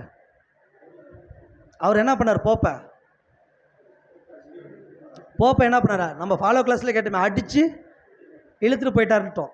சரி, அப்போ அவர் போப்பை அடித்து இழுத்துட்டு போயிட்டாரு. அப்போ அதோட போப்போட ராஜ்யம் முடிஞ்சிருக்கணும் தானே, மதம் முடிஞ்சிருக்கணும் தானே. இன்னும் மறுபடியும் போப்பெல்லாம் இருக்கிறாங்க. இந்த போப்பை எப்போ வந்தாங்க அது கேட்கணும்ல. அப்போ இந்த போப்பை எப்படி உருவானாங்க அப்படின்னா, யார் ஒருவர் அடித்து ஒருத்தர் முடிவுக்கு கொண்டு வந்தாரோ அவரே என்ன பண்ணிட்டாரு, மறுபடியும் போப்பு மார்க்கத்தை உருவாக்கி விட்டார். எப்படின்னு கேட்டிங்கன்னா, நெப்போலியன் வந்து பிரெஞ்சு புரட்சியை ஏற்படுத்தினார். அவருக்கு பணம் கொடுத்தவங்களாம் யாருன்னு கேட்டால் ப்ரீமேஷன் தான். அவருக்கு பணம் கொடுத்த ராக் சைல்டுன்னு ஒரு குடும்பம் இருக்குது, பணம் கொடுத்ததெல்லாம் அவங்க தான். அப்போ நெப்போலியன் வந்து போப்பை முடிவுக்கு கொண்டு வந்தார்னா அதுக்கு முன்னாடி இருந்த போப்பு கூட பரவாயில்ல. எப்போ நெப்போலியன் முடிவு கொண்டு வந்தார் இல்லைங்களா, அதுக்கு முன்னாடி இருந்த போப்பு கூட ஓரளவுக்கு பரவாயில்லன்னு சொல்லலாம்.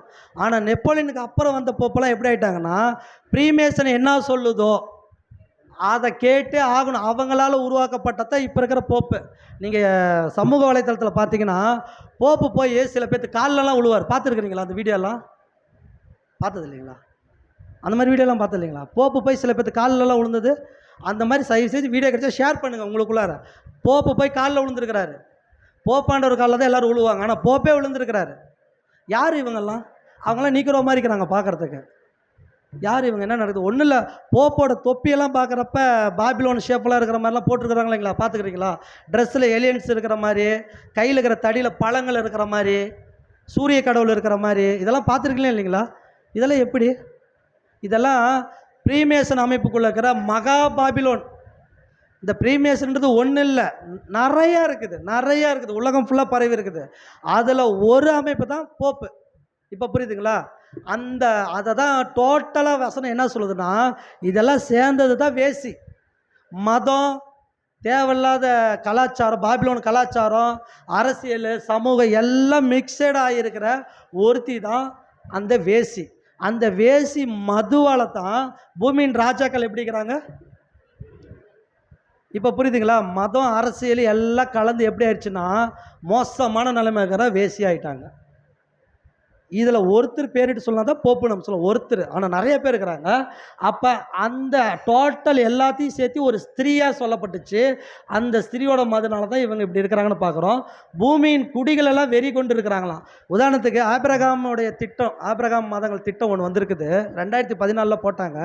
போப்பாண்டவர் என்ன பண்ணார்னா, எல்லா கடவுளுடைய எல்லா மதத்து தலைவர் இருக்கிறாங்கல்ல, அவங்கள மீட் பண்ணியிருக்கிறாரு. மீட் பண்ணி எல்லா மதத்தையும் ஒன்று சேர்க்குறாராம். எதுக்கு ஒன்று சேர்க்குறாரு? எனக்கு கேள்வி அதான், எதுக்கு ஒன்று சேர்க்குறாரு? அவன் மதத்தை கும்பிட்டுட்டு போக வேண்டியதானே. இந்துசம், புத்தம் எல்லாத்தையும், இஸ்லாமு எல்லாத்தையும் ஒன்று கூட்டி அன்பின் கடவுள், அதாவது அன்பின் வழிபாடு அப்படின்றாரு.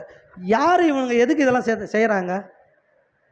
இயேசுவை ஏற்றுக்கிட்டால் சிம்பிள். ஒன்று சொல்கிறாரு, குமாரனை ஏற்றுக்கிட்டு மன திரும்பி உடன்படிக்கை எடுத்தாலும் முடிச்சு, எல்லாம் முடிச்சு. இவங்க என்ன புதுசாக எல்லாத்தையும் இணைக்கிறாங்க? இவங்க இணைச்சு என்ன பண்ண போகிறாங்க? நம்மளோட கேள்வி. எக்கோமினிசம் அப்படின்னு ஒரு அமைப்பு இருக்குது, தெரியுங்களா?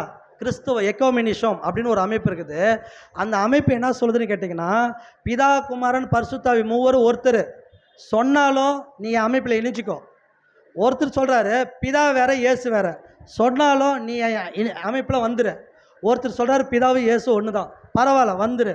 ஒருத்தர் இல்லை ஆவியானவர் மட்டும்தான், வந்துரு. இவங்களை எல்லாத்தையும் இணைக்கிறத எக்கோமினிஷன் ஒரு சபை இருக்குது. இதில் யாருன்னு கேட்டிங்கன்னா பெரிய பெரிய போதகர்லாம் இருக்கிறாங்க. எக்கோமினிஷனை பெரிய அமைப்பு. அந்த அமைப்பில் யாராக இருந்தாலும் உள்ளே வந்துருங்க, உங்களுக்கு ஃபண்டெல்லாம் கொடுத்துருவோம். எந்த உபதேசமாக இருந்தாலும் நீ இயேசுவே இல்லைன்னு சொன்னாலும் சரி, நீ உள்ளவா அப்படின்ற ஒரு அமைப்பு இருக்குது. இவங்களாம் யார் ஏன்னு கேட்டிங்கன்னா, இது புரிஞ்சுக்கொள்ள என்ன வேணும்? ஞானம் வேணும். நம்மளுக்கு ஞானம் இல்லைன்னா நம்ம எந்த அமைப்பில் இருக்கிறனே தெரியாமல் போய் கை தட்டிட்டு வந்துடுவோம். அப்போ பெண்டிகாசு, சிஎஸ்ஐ இத்தனை அமைப்பு இருக்குது. இத்தனை அமைப்பு யாருக்குள்ளே இருக்கிறாங்கன்னா அந்த எக்கோமினிஷன் ஒரு அமைப்பு, அது பெரிய அமைப்பு. அது ப்ரீமேசன்லாம் இன்னொரு பார்ட்டு அது இருக்குது. அப்போ மதத்தை கண்ட்ரோல் பண்ணுறானுங்க, பொருளாதாரத்தை எல்லாத்தையும் கண்ட்ரோல் பண்ணுறது தான் அந்த 3 நம்ம சொன்னோம். இப்போ தானியேலில் பார்க்குறப்ப அந்த ஸ்திரீ இல்லை, புதிய ஏற்பாட்டில் இருக்கிறப்ப அந்த ஸ்திரீ வராங்க. ஏன் அந்த ஸ்திரீ வந்தாங்கன்னு கேட்குறப்ப விசேஷமாக அந்த ஸ்திரீ அப்படின்னா அது திருச்சபையை குறிக்கும். ஆண்டவராக இயேசு கிறிஸ்து மரித்து பரமேறின பின்னாடி சபையை இங்கே ஸ்தாபனம் பண்ணிட்டார். பரிசுத்த ஆவி வந்து இறங்குது, பெந்தகோஸ்துனால சபை உருவாகுது. அந்த சபை மாதிரியே போலியாகிறத இந்த வேசியை நம்ம பார்க்குறோம். அப்போ எப்போ அந்த ரோமர்கள் ராஜ்யம் முடிவுக்கு வந்துச்சோ அது என்னவா மாறினுச்சு? மதமாக மாறினுச்சு. ஓகேங்களா? ரோம் வந்து மதமாக மாறினுச்சு. அந்த மதத்தில் தான் அந்த ஸ்திரீ கடந்து வரா. ஆனால் அந்தி கிறிஸ்து ஆட்சிக்கு கடவுள் ஒரு திட்டத்தை வச்சுருக்கிறாரு. அந்த தானியேல் 70 வாரம் படித்தோமா, 69 வாரம் முடிஞ்ச பின்னாடி அந்த ஒரு வாரத்தை என்ன பண்ணிட்டாருன்னா லாங் பீரியடாக வச்சுட்டார்.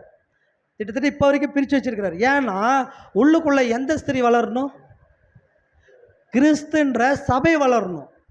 அந்த சபைக்காக தானியேல் 70 வாரத்தை 69 வாரத்தை முடிச்சுட்டு அந்த ஒரு வாரத்தை லாங் பீரியடாக வச்சு அந்த லாங் பீரியடுக்குள்ளார தான் சபையை வழி நடத்திட்டு இருக்கிறார் தேவன். அப்போ அந்த 70 வாரம் யாருக்குன்னா யூதர்களுக்கு. அப்போ அந்த வாய்ப்பு யூதர்களுக்கு, யூதருடைய வாய்ப்புக்குள்ளாரே சபை முடிவுக்கு வச்சுட்டாரு. இப்போ தான் சபை போயிட்டுருக்குது. இந்த சபையை சிதைக்கிறதுக்கு தான் யார் வராங்கன்னா இந்த வேசி ஸ்திரீ உள்ளே புந்து அவ ஒரு பக்கம் சிதைச்சிட்டு இருக்கிறான். இப்போ சபை கட்டமைக்கப்பட்டு என்ன பண்ணணும்னா பரத்துக்கு போகணும். பரலோகம் போன பின்னாடி தான் யாரோட ராஜ்யம் வரணும்? கிறிஸ்துவோட ராஜ்யம் வரணும். அது வரைக்கும் அந்தி கிறிஸ்து ராஜ்யக்கு ஒரு பீரியட் கொடுக்குறாரு. ஒரு வசனங்களை வாசிச்சிடலாம்.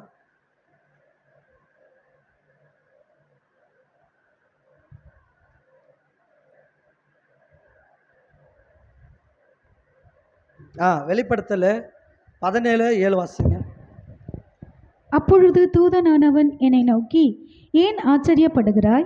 இந்த ஸ்திரீயினுடைய ரகசியத்தையும் 7 தலைகளையும் 10 கொம்புகளையும் உடையதாய் இவளை சுமக்கிற மிருகத்தினுடைய ரகசியத்தையும் உனக்கு சொல்லுகிறேன். ஆமாம், இங்கே என்ன சொல்கிறாருன்னா, அப்பொழுது அந்த தூதன் என்ன சொல்கிறாருன்னா, ஏன் ஆச்சரியப்படுறேன்னு கேட்குறாரு.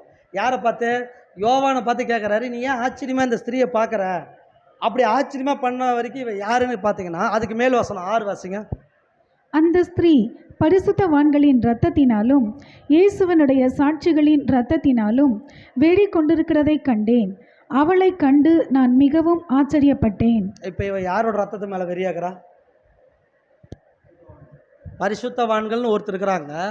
அடுத்தது கீழே இயேசுவோடைய சாட்சிகளின் ரத்தத்தினால இயேசுவோட சாட்சின்னு ஒருத்தர் இருக்கிறாங்க. யார் அவங்க? நாம தான். நம்ம மேலே அந்த ஸ்திரீ எப்படி இருக்கிறா? சாப்பிட்டா சிரிச்சிட்டு இருக்கிறாளா? வெறி கொண்டிருக்கிறான். நீங்களாம் கையில் மாட்டினீங்கன்னு வச்சுக்கோங்க, அவளை தான் அப்படின்றான். அவள் சொல்கிற வசனம் சொல்லுது, உங்கள் மேலே அவள் வெறி கொண்டு இருக்கிறா, நீங்களாம் கையில் கிடச்சிங்கன்னா என்ன பண்ணிடுவா? அவ்வளோதான், முடிச்சிடுவா. அதனால தான் யோவான் என்ன பண்ணுறாரு? யோவான் யார்? இயேசு கிறிஸ்துவோட அப்போஸ்தலர். அவர் இதை பார்த்தோன்னே பயந்துட்டார், ஆச்சரியமாக பார்த்துட்டார். ஏன்? அவர் இயேசு கிறிஸ்துவை ஏற்றுக்கொண்டவர். என்னடா நம்ம மக்களுக்கு இப்படி நடக்க போதா, சபைக்கு இப்படி நடக்க போதா அப்படின்னு வியப்பாக பார்த்ததுனால தான் அடுத்தது 7ஆம் வசனம் இப்போ படிங்க. அப்பொழுது தூதனானவன் என்னை நோக்கி, ஏன் ஆச்சரியப்படுகிறாய்? இந்த ஸ்திரீயினுடைய ரகசியத்தையும் 7 தலைகளையும் 10 கொம்புகளையும் உடையதாய் இவளை சுமக்கிற மிருகத்தினுடைய ரகசியத்தையும் உனக்கு சொல்கிறேன். அதுக்கெல்லாம் வாசிங்க. நீ கண்ட மிருகம் முன்னே இருந்தது, இப்பொழுது இல்லை. அது பாதாளத்திலிருந்து ஏறி வந்து நாசமடைய போகிறது.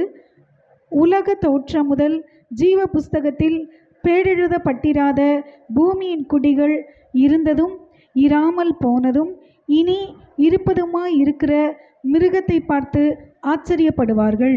இப்போ இந்த வசனம் பார்த்தீங்கன்னா, நீங்கள் கண்ட மிருகம் என்ன சொல்கிறாருன்னா, இருந்தது அப்படின்னா அந்த மிருகம் இருந்துச்சான். அடுத்து என்ன சொல்கிறது? இப்பொழுது இல்லை. அது எப்பொழுது? யோவானை எழுதுகிறப்ப அந்த மிருகம் இல்லை. யோவானை எழுதுறது எந்த காலம்? ரோமர்கள் காலம். ரோமனை தானே ஆட்சி பண்ணிட்டு இருந்தாங்க, கரெக்டாக இல்லைங்களா? ரோமர்கள் ஆட்சி பண்ணிட்டு இருந்தாங்க, அப்போ இல்லையா? ஆனால் அந்த மிருகம் எப்போ இருந்துச்சான்? முன்னாடி இருந்துச்சான். அப்போ ரோமுக்கு முன்னாடி இருந்தது என்னது? சிறுத்தை, கரடி, சிங்கம். அப்போ பாபிலோனை தான் நம்ம என்ன சொல்கிறோம்? மகாவேசி. அதை தான் சொல்கிறாரு, முன்னே இருந்த மிருகம் இப்போ இல்லை, அது பாதாளத்துலேருந்து ஏறி. அப்போ அந்த மிருகம் எங்கே இருக்குதான்? பாதாளத்தில் இருக்குதான், ஏறி வந்து நாசமடைய போகுதான். இந்த வசனம் முக்கியம். இந்த இடத்துல பாருங்கள், உலக தோற்றம் முதல் ஜீவ புஸ்தகத்தில் பேர் எழுதப்படாத, ஓகேவா? இல்லை பேர் எழுதப்பட்டவங்களா? பேர் எழுதப்படாத பூமியின் குடிகள் இருந்ததும் இராமல் போனதும் இனி இருப்பதுமாய் இருக்கிற மிருகத்தை பார்த்து ஆச்சரியப்பட்டார்கள். அப்போ முத்திரை போடுறவங்க யாருன்னு பார்த்தீங்கன்னா, எந்த புஸ்தகத்தில் பேர் எழுதப்படாதவங்க? அப்போ சபை மக்கள் இந்த முத்திரை தரிச்சுக்குவாங்களான்னு கேட்டால், சபை மக்கள் தரிச்சிக்க மாட்டாங்க. அவங்களுக்கு ஞானம் இருக்குது, அவங்க தப்பிச்சுக்குவாங்க. அப்போ யாரெல்லாம் ஜீவ புஸ்தகத்தில் பேர் எழுதப்படாதவங்கன்னா, யாரெல்லாம் இயேசு கிறிஸ்துவோட உபதேசமும் அவரோட ஞானமும் இல்லாமல் இருக்கிற அனைத்து ஜனங்களும் என்ன பண்ணுவாங்க? ஈஸியாக ஏற்றுக்குவாங்க. அதுதான் அந்த வசனம் சொல்லுது. ஒரு வசனம் வாசிக்கலாம். வெளிப்படுத்தல் விசேஷம் 17:10 படிங்க. 10ங்களா? 17:10. அவர்கள் 7 ராஜாக்களாம். இவர்களில் 5 பேர் விழுந்தார்கள். ஒருவன் இருக்கிறான், மற்றவன் இன்னும் வரவில்லை. வரும்போது அவன் கொஞ்ச காலம் தரித்திருக்க வேண்டும். போதும் சிஸ்டர், இந்த வசனத்தை ஆர்ட்ஸ் பைபிள் வாசிங்க.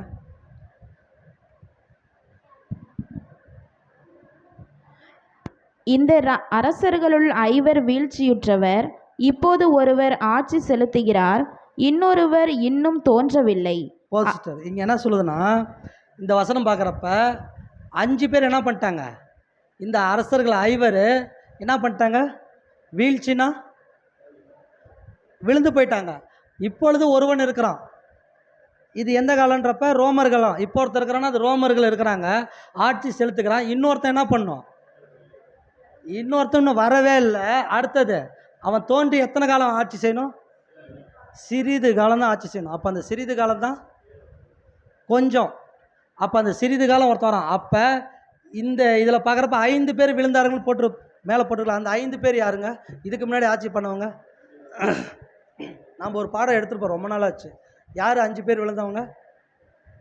அதாவது இஸ்ரேல் ஜனங்க அடிமையாக இருந்து விடுதலை ஆகி மறுபடியும் அடிமையாக போன அந்த ராஜாக்கள் யார் யார்? ஃபஸ்ட்டு அடிமையாக இருந்தது எங்கே? எகிப்து. அடுத்தது அசிரியா. அசிரியான்னு ஒரு ராஜ்யம் வந்து 10 கோத்திரம் பிரிஞ்சு 10 பேர்த்த இழுத்துட்டு போனாங்களா? அடுத்த ராஜ்யம் பாபிலோனை இழுத்துட்டு போனானா? அடுத்தது மேத பெர்ஷியர். அடுத்தது கிரேக்கர்கள். 5 பேர் வந்துட்டாங்களா? அந்த 5 பேர் தான் அந்த மேலே சொல்லுது. 5 பேர் முடிவுக்கு வந்துட்டாங்க. ஒருத்தன் இருக்கிறான், அது ரோமு. இன்னொருத்தன் வரப்போகிறான், அவன் வந்து என்ன கொஞ்சம் காலம் இருக்க போகிறான். ஓகேங்களா? இதில் பார்த்துட்டோம். இப்போ ஸ்திரீன்னு பார்க்குறப்ப என்ன சொன்னோன்னா அது சபை கள்ளஸ்திரீ. ஆனால் மிருகன்னு பார்க்குறப்ப தான் ராஜ்யம். ராஜ்யத்துக்கு ஸ்திரீக்கு சம்மந்தமே இல்லை. புரியுதுங்களா நல்லா? ஆனால் வெளிப்படத்தில் ஸ்திரீயும் வராங்க, மிருகமும் வராங்க. புரியுதுங்களா? அப்போ ராஜ்யம்னு ஒன்று இருக்குது, ஸ்திரீன்னு ஒருத்தர் இருக்கிறான். இவங்க இந்த 2 பேர்த்தில் தான் இப்போ நம்ம பார்க்க போகிறோம். ஒருத்தரை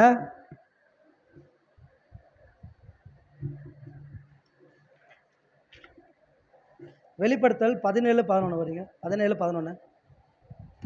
இருந்ததும் இராததுமாகிய மிருகமே 8வதானவனும் அவ்வேளிலிருந்து தோன்றுகிறவனும் நாசமடைய போகிறவனுமாய் இருக்கிறான். ஆமாம், இங்கே வசனம் என்ன சொல்லுது பாருங்க.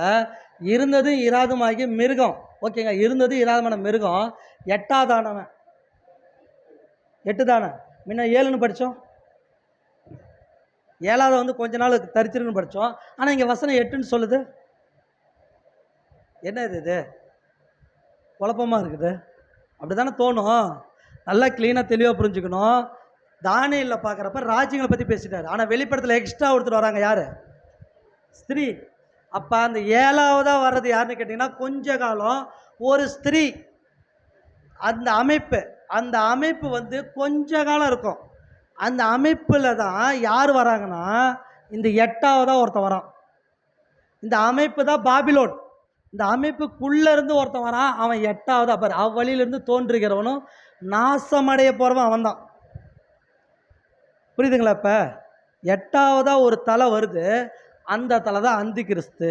7ஆவதாக வர்றது தலை கிடையாது, அது ஒரு அமைப்பு.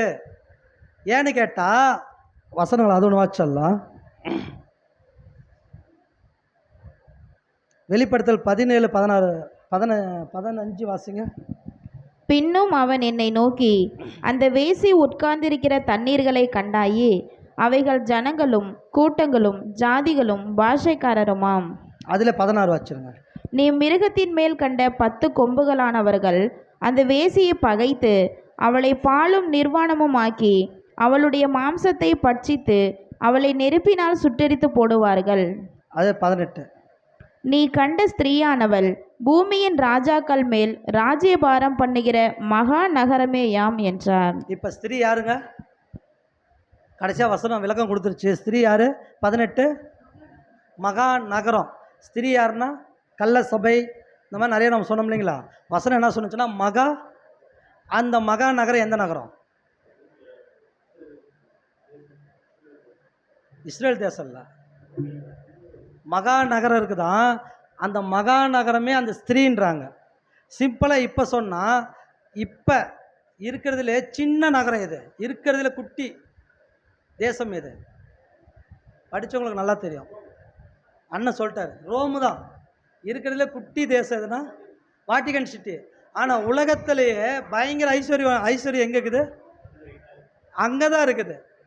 ஆனால் சின்ன நகரம், அதுக்குள்ளே இருக்கிற செல்வ இதெல்லாம் பார்த்தீங்கன்னா மகா நகரம். அது இதுதான் ஞானமாக புரிஞ்சுக்கோன்றாரு. பார்க்க சின்னாலு தான், அவன் உள்ளுக்குள்ள இருக்கிற விஷயம் பெரிய விஷயம்.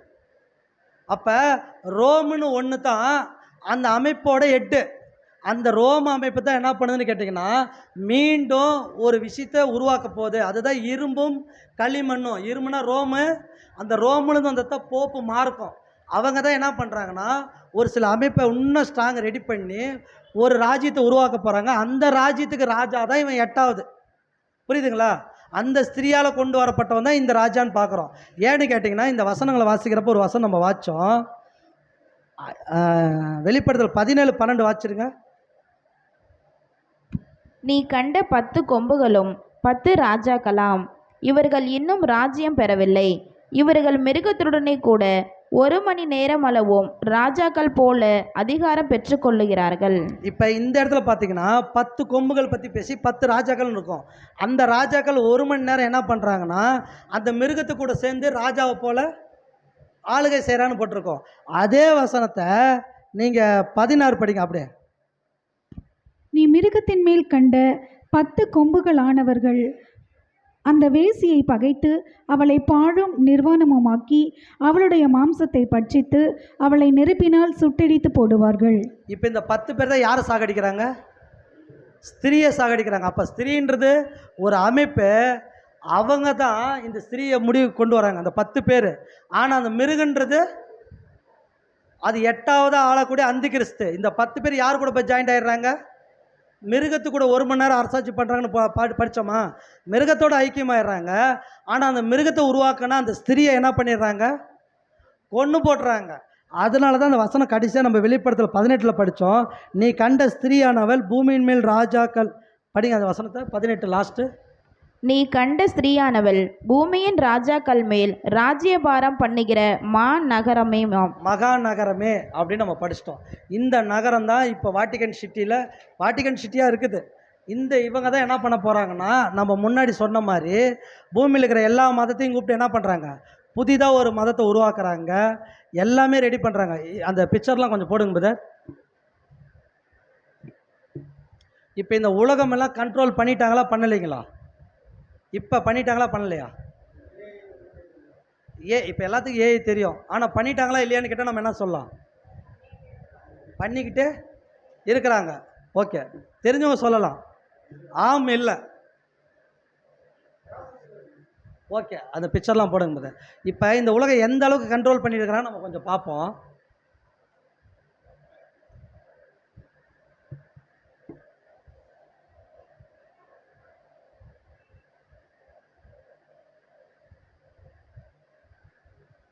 இது பார்த்தீங்களா? ஸ்கூல் பஸ்ஸு அமெரிக்காவிலேருந்து, ரஷ்யாவிலேருந்து, ஜெர்மனி, எந்த நாடாக இருந்தாலும் சரி. இப்போ உதாரணத்துக்கு ஒரு 10-20 வருஷத்துக்கு முன்னாடி அண்ணனுக்கு விவரம் தெரியும். அவருடைய காலத்தில் ஸ்கூல் பஸ்ஸில் என்ன கலர்னு கேட்டு பாருங்கள், கலர் கலராக இருக்கும். அவரோட யூனிஃபார்ம் என்ன கலர்னு கேட்டு பாருங்கள், கலர் கலராக இருக்கும். இன்றைக்கி உலகத்தில் இருக்கிற எல்லா நாடோட பஸ்ஸு கலரு ஏன்? நமக்கும் அமெரிக்காக்காரனுக்கு என்ன சம்மந்தம்? அவனும் அதே மஞ்சள் தான், நம்மளும் அதே மஞ்சள் தான். ஜப்பான்காரனும் அதே மஞ்சள் தான், ஆஸ்திரேலியாக்காரனும் அதே மஞ்சள் தான். இதில் என்ன நான் கேட்குறேன், என்ன தெருவுக்கே மாற்றலாமே கலரு? என்ன இங்கே நடக்குது? அப்போ கல்வி யாரோட கண்ட்ரோலில் போகுது? இதெல்லாம் நீங்கள் கேள்வி வைக்கணும். எப்படி உலகம் எல்லாமே மஞ்சள் கலர் வந்துச்சு? அடுத்த பிக்சர் போடுங்க. இந்த கம்பெனியெல்லாம் பார்த்தீங்கன்னா உலகத்தில் இருக்கிற எல்லா கம்பெனியும் இதில் இருக்குது. சிம்பிள்ஸு, இதோட சிம்பிள்ஸ் பார்த்தீங்கன்னா இதில் எல்லாத்துலேயும் பார்க்குறப்ப ஏ எழுத்து, இது கண்ணு மாதிரி இருக்கும். எல்லா இடத்துலையும் கண் இருக்கும், வி இருக்கும், ஐ இருக்கும். அதனால் பார்த்தீங்கன்னா 3 இது மாதிரி குதிரை. அந்த 3 குதிரைக்கு என்ன அர்த்தம்னா 666. கிரேக்க எபிரேயர் எழுத்தில் பச்சை கலர் இருக்குதுங்களா, அது எபிரேயர் எழுத்தில் செக் பண்ணிங்களா 36. இதில் இருக்கிறது அனைத்துலையுமே 36 இருக்குது. இந்த கம்பெனியில் எல்லாத்துலேயும் எம்மு, இதில் எல்லாத்துலேயுமே பார்த்தீங்கன்னா 6 இருக்குது. டோட்டலாக ப்ரீமேஷன்லேருந்து எல்லா அமைப்பும் இருக்கிற கம்பெனி தான் இது. இந்த லோகோ எல்லாமே, லோகோன்னு முதல்ல எதுக்கு உருவாக்குனாங்க? சிம்பிளான அடையாளம். அப்போ அவனோட அடையாளத்தை அவன் காட்டிட்டு இருக்கிறான். இதில் இருக்கிற எல்லா கம்பெனியும் அவனுக்கு, எல்ஜிலேருந்து எல்லாமே நீங்கள் வாங்கி வைக்கிற எல்ஜி முதல்ல கொண்டு எல்லாம் அவனுக்கு தான். டிவி, மொபைல் எல்லாம் அவனுக்கு தான். அவன் கொடுக்கறத தான் நீங்கள் வாங்கிக்கிறீங்க. அவன் என்னால் சிஸ்டம் உள்ளே வச்சுக்கிறானோ அதை தான் நீங்கள் பார்க்குறீங்க. அவன் உங்களை என்ன வேணால் பண்ணலாம். உதாரணத்துக்கு இஸ்ரேலுக்கும் மொசாடுக்கும் இதுக்கு பக்கத்தில் காசாக்கு பிரச்சனை நடந்துச்சு. அப்போ அந்த வாக்கி டாக்கிலாம் வெடிச்சிச்சு தெரியுங்களா? எப்படி அது வெடிச்சிச்சு? காசாவில் இருக்கிற அந்த மேஜர்லாம் வெடிச்சிச்சு. காசாவில் வாங்கி வச்சுருக்கிறானுங்க. அந்த மேஜர்லாம் வெடிக்க ஆரம்பிச்சிருச்சு. வெடிக்க வச்சவன் யாருன்னா இஸ்ரேல்காரன். நம்மளோட கேள்வி என்னன்னு கேட்டால், அங்கே உக்காந்துட்டு இவனால் எப்படி வெடிக்க முடிச்சு? அப்போ என்ன பண்ணிட்டான்னா, பல வருஷத்துக்கு முன்னாடி இவனே ரெடி பண்ணி அவங்களுக்கு விற்றுட்டான். என்றைக்காக இருந்தாலும் இந்த பிரச்சனை வரும்னு முன்கூட்டியே விற்று இந்த பிரச்சனை வரப்போ அவன் வெடிக்க வச்சு சாகடித்தான். அதை தான் இவனுங்களும் பண்ணுறானுங்க. ஒன்றும் இல்லை, ஆப்பிள் போட்டிருக்கிறேன்னா கீழே ஆப்பிள் கடிச்ச மாதிரி இருக்குதா? கடிச்சவன் யார்? அதுதான் இந்த கேள்வி. இதெல்லாம் பாருங்கள், இந்த சிம்பாலிஸ் அனைத்துமே ப்ரீமேசன் தான். அடுத்த சிம்பிள் போடுங்க பாருங்க, கீழே அந்த சிம்பிளே ஃபஸ்ட்டு தெரியுதுங்களா? 666 தெரியுதா இல்லைங்களா? எல்லாமே இருக்கும். வோடாஃபோனு, ஓகேங்களா? பெப்சி, மேலே பாருங்கள் டொயோட்டாலேருந்து எல்லாமே அங்கே பாருங்கள், பஜாஜ், எல்லா கார்ப்பரேட் கம்பெனி ஓனரும் அவன்தான். 666 தான். இதுக்கு உங்களுக்கு ஞானம் வேணுன்றாரு. ஏன்னா அது மனுஷனோட ஐக்கியப்பட்டுட்டானுங்க. அது மனுஷனோட இலக்கமாக இருக்குது. பணம், ஆசை எல்லாத்தையுமே வேறாகுது. அடுத்த பிக்சர் போடுங்க. இலங்கையில் பாருங்கள், இலங்கை சுங்க தலைமையகம், அதாவது இலங்கையில் சுங்க சாவடிக்குது இல்லைங்களா? அந்த தலைமையகத்தில் ஒரு லோகோ இருக்குது. அங்கே பாருங்கள், அந்த லோகோ அதுதான் லோகோ. வாஷ் பண்ணுறாங்க. டிவியில் பிக் பாஸ்னு ஒரு நிகழ்ச்சி பார்த்தீங்களா? கண்ணு, அது அவன் தான். Very simple. இது அரசியல் கிடையாது, வெரி சிம்பிள். ஒன்று சொல்கிறேன், சினிஃபீடெல்லாம் அவன் கண்ட்ரோல் தான். உங்களுக்கு நம்பிக்கை இல்லைன்னா எவெல்லாம் ஒத்தக்கண்ணை மூடி ஸ்டில்லு கொடுக்குறானோ அவன் தான். ஒத்தக்கண்ணை வச்சு மறைக்கிறவன், பார்க்குறவன், ஒத்தக்கண்ணை மட்டும் காட்டுறான். நீங்கள் பார்க்குற ஒரு சில இதில் ஒத்தக்கண்ணை வச்சு யார் ஓப்பனிங் சீன் காட்டுறாங்களோ எல்லாம் அவன் தான் சொல்கிறான், நாங்கள் தான் அப்படின்றான். இன்றைக்கி பார்த்தீங்களா கூட ஒரு பெரிய ஸ்டார் அதில் தான் இருக்கிறார். அவர் தான் நம்மளுக்கு சிஎம்மாகவும் இருக்கிறார். எத்தனை பேருக்கு எல்லாம் தெரியும்? சொன்னால் யாரும் நம்ப மாட்டேங்க. அவ்வளோ நிறையா இருக்குது இதுக்குள்ளார. இதெல்லாம் அதுதான் சொல்கிறாரு, உங்களுக்கு ஞானம் வேணுன்றார். கடவுள் சொல்கிறார், இது நல்லா நீ புரிஞ்சுக்கோ, அது உன் கூட தான் பயணிக்குது. அடுத்த பிக்சர் தான் போடுங்க. இது என்னது? மேலே படிங்க. நாசாவில் அந்த ரெட்டு கோடு வருது இல்லை, இங்கே பாருங்கள், 2 எழுத்து SANA. என்ன அர்த்தம்? மேலே நாசான்னு படிச்சிட்டிங்க, கீழே சேட்டன். அந்த இன்னொரு பிக்சர் போடுங்க. அந்த ரெட் கலர் தெரிஞ்சுங்களா? நாசா யாருது? பாம்பு யாரை குறிக்கும்? ஃபஸ்ட்டு இந்த பிக்சரை ஃபஸ்ட்டு போடுங்க. இது அந்த ரெட் கலர் கோடு போதுங்களா? இப்படி தான் போட்டிருப்பானுங்க, நம்மளுக்கு தெரியாது. இது என்ன சொல்லுவோம்னா நாசா, சிம்பிளாக போயிடுவோம். இப்போ போடுங்க ஃபுல் பிக்சரு. அந்த ரெட் கலர் பாம்போட நாக்கு. எத்தனை பேருக்கு தெரியும்? இப்போ நாசா என்ன சொல்லுதோ அதை தான் நம்ம கேட்டுக்கிறோம். ஏலியன்ஸ் வந்துச்சு அப்படின்னு நம்ம ஏலியன்ஸ் வந்துருச்சோம், ஏலியன்ஸ் ட்ரம்ப்பை பார்த்துச்சு, ஏலியன்ஸ் இதெல்லாம் சொல்கிறவன் யார்? இந்த நாசான்ற ஒருத்தன். இதை வச்சுக்கிட்டு தான் நம்ம நாசாவே சொல்லிடுச்சுன்னா அப்போ நாசம் தாண்டா இந்த உலகம் அப்படின்னு நம்ம சொல்லுவோம். இதை தான் கடவுள் சொல்கிறாரு, எதையுமே நீ நம்பாத, வேதம் க்ளீனாக இருக்குது. இப்போ புரியுதுங்களா? அது இலக்கு யாருன்னா ஒரு நபர், ஒரு மனிதன். அவனை கொண்டு வரத்துக்கு தான் இவ்வளோ நம்மளை சுற்றி இருக்கிற அனைத்து அமைப்புகளும். இப்போ இத்தனை அமைப்புக்குள்ளார நீங்கள் வாங்குகிற பனியிலிருந்து நீங்கள் வாங்குகிற செருப்பு முதல்கொண்டு எந்த இதில் வாங்குறீங்க? அதில் தானே வாங்குறீங்க. அப்போ நீங்களாம் நம்மளே யார் பக்கம் சார்ந்துருக்குறோம்? சிம்பிளாக ஒன்று சொல்கிறேன், நீங்கள் விளக்குறீங்களா பேஸ்ட்டு, அந்த பேஸ்ட்டில் 7 கெமிக்கல் இருக்குதுங்க. ஒன்று ஒயிட் ஆகிறது, ஒன்று வாசனை, ஒன்று நுர வர்றது, ஒன்று கெட்டு போகாமல் இருக்கிறது, இன்னொன்று அந்த அழுக்கு எடுக்கிறதுன்றான். 7 நுர 7 இருக்குது. அந்த 7 நீங்கள் பார்த்தீங்கன்னா, உதாரணத்துக்கு ஒரு குழந்தை 1 வயசுலேருந்து 40 வருஷம், அந்த பிள்ளைக்கு 40 வயசு வரைக்கும் வாழுதுன்னு வச்சுக்கோங்க. அந்த குழந்தைக்கு செக் பண்ணி பார்த்தீங்கன்னா அது 40 வருஷம் வாழாது, 30 வருஷத்துல செத்துரும். 10 வருஷம் ஆயுசு நாட்கள் குறைச்சிடும் அந்த பேஸ்ட்டு. ஆனால் அந்த ஏன்னா அதில் அவ்வளோ கெமிக்கல் இருக்குது. உங்கள் மூளையை பாதிக்கும், உங்கள் நரம்பை பாதிக்கும். அதுவும் நம்ம ஆளுங்க எடுத்துமா இழுப்பாங்க, கொஞ்சம்லாம் போட மாட்டாங்க, ஃபுல்லாக இழுப்பாங்க. ஃபுல்லாக இழுத்து கீழே விட்டு அப்படி வாயில் விட்டு தேய்ச்சி விட்டு சுற்றுன்னு சுற்றி ரத்தம் கித்தம் எல்லாத்தையும் எடுத்துகிட்டு வாயை கொடுத்து எரிஞ்சிக்கிட்டு என்னடா இது அப்படின்னுவோம். இப்படி என்ன இது? அது முன்ன பார்த்தீங்கன்னா ஓட்டை சின்னதாக இருந்துச்சு பேஸ்ட்டில், இப்போ பெருசாக இருக்குது. அழுத்தினா பொழக்குன்னு எல்லாம் வெளியே வந்துடுது. அப்படி விட்டவன் அவன் தான். ஏன்னா ஒருத்தன் கேட்டானா, இன்னும் உங்கள் கம்பெனி டெவலப் ஆகணும்னா என்ன பண்ணுறதுன்னு ஒரு சாமியார்ட்ட கேட்குறப்ப அவன் சொன்னானா, உன்னோட பேஸ்ட்டோட ஹோல்ஸை பெருசு பண்ணிருன்ட்டானா. ஏன்னா சின்னதாக இருந்தால் அழுத்தினா கம்மியாக வரும், பெருசாக இருந்தால் லைட் அழுத்தினா பெருசாக வந்துடும். அவன் கண்டிப்பாக விலைக்கு தான் ஆகணும். அவன் சொல்கிறது அதை கண்டிப்பாக விலைக்கு தான் ஆகணும், விட்டுற கீழேயும் கொட்ட முடியாது.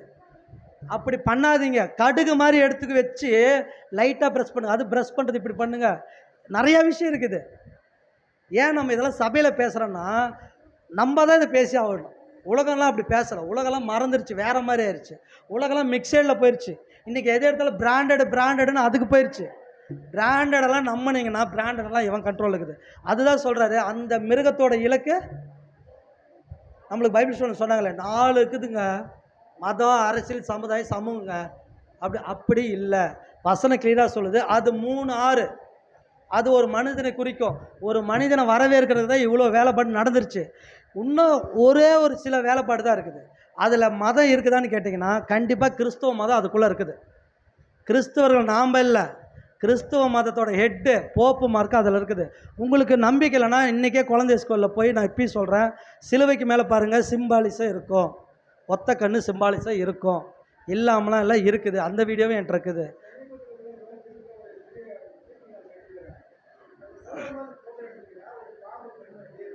ஆமாண்ணா, பாம்பு கண்ணு எல்லாம் அந்த எவிடன்ஸ் எல்லாம் இருக்குது. அடுத்தது அந்தி கிறிஸ்து ராஜினா ஒரு பாடம் எடுக்க போகிறோம். அவனோட 7 வருஷம் அது மட்டும் தான் பாடம். அந்த பாடத்தில் இந்த போப்பு மார்க்கை எல்லாம் டீட்டெயிலாக பார்த்துடலாம். அது அவனுக்கு தான். அதாவது நல்லா ஒன்று புரிஞ்சுக்கோங்க,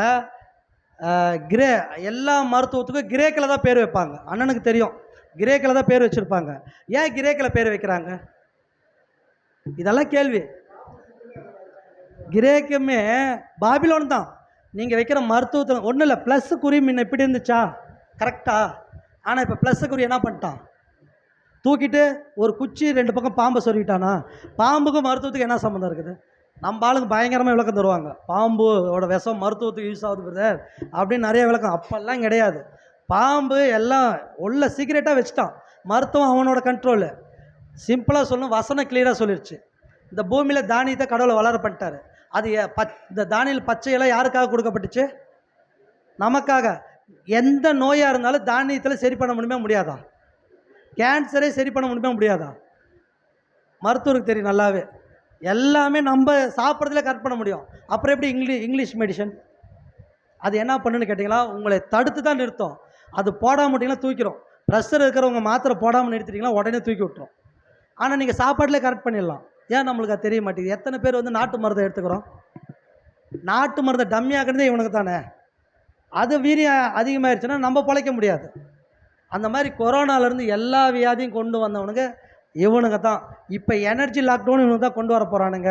கேஸு கட்டுப்பாடு எல்லாமே உலகப்போர் எல்லாமே முன்கூறிச்சு தீர்மானிக்கப்பட்டது தான். அது வந்து தெளிவாக சொன்னது ஒரே ஒரு புக்கு இது தான். வேதம் தெளிவாக ஏன்னா அது கடவுளால் கொடுக்கப்பட்டுச்சு, தெளிவாக சொல்லிட்டாரு. இதை மட்டும் நம்ம தெரியலன்னா யாரோ ஒருத்தரை பேச்சை கேட்டுக்கிட்டு இதில் நிற்கிது, நம்ம அதில் நிற்கிது, அப்படி போயிடுச்சு இப்படி போச்சு, இவன் தான் கெட்டவன் அப்படின்னு நினைப்பா. அது தப்பு. அப்படிலாம் கிடையவே கிடையாது. வரக்கூடிய நாட்களில் அந்தி கிறிஸ்துவோட ராஜ்யத்தை மட்டும் பார்ப்போம். அந்த ராஜ்யம் எங்கே ஸ்டார்ட் ஆகுது, யாருக்காக அப்படின்றத மட்டும் தெளிவோடு பார்ப்போம். இப்படியாப்பட்ட வார்த்தை கொடுத்த பிதாவாக எடுத்த அவனுக்கு நன்றிகளை எடுத்துக்கொண்டு பொறுமையோடு கேட்ட யாவரையும் தேவன் ஆசீர்வதிப்பாராக. ஆமென்.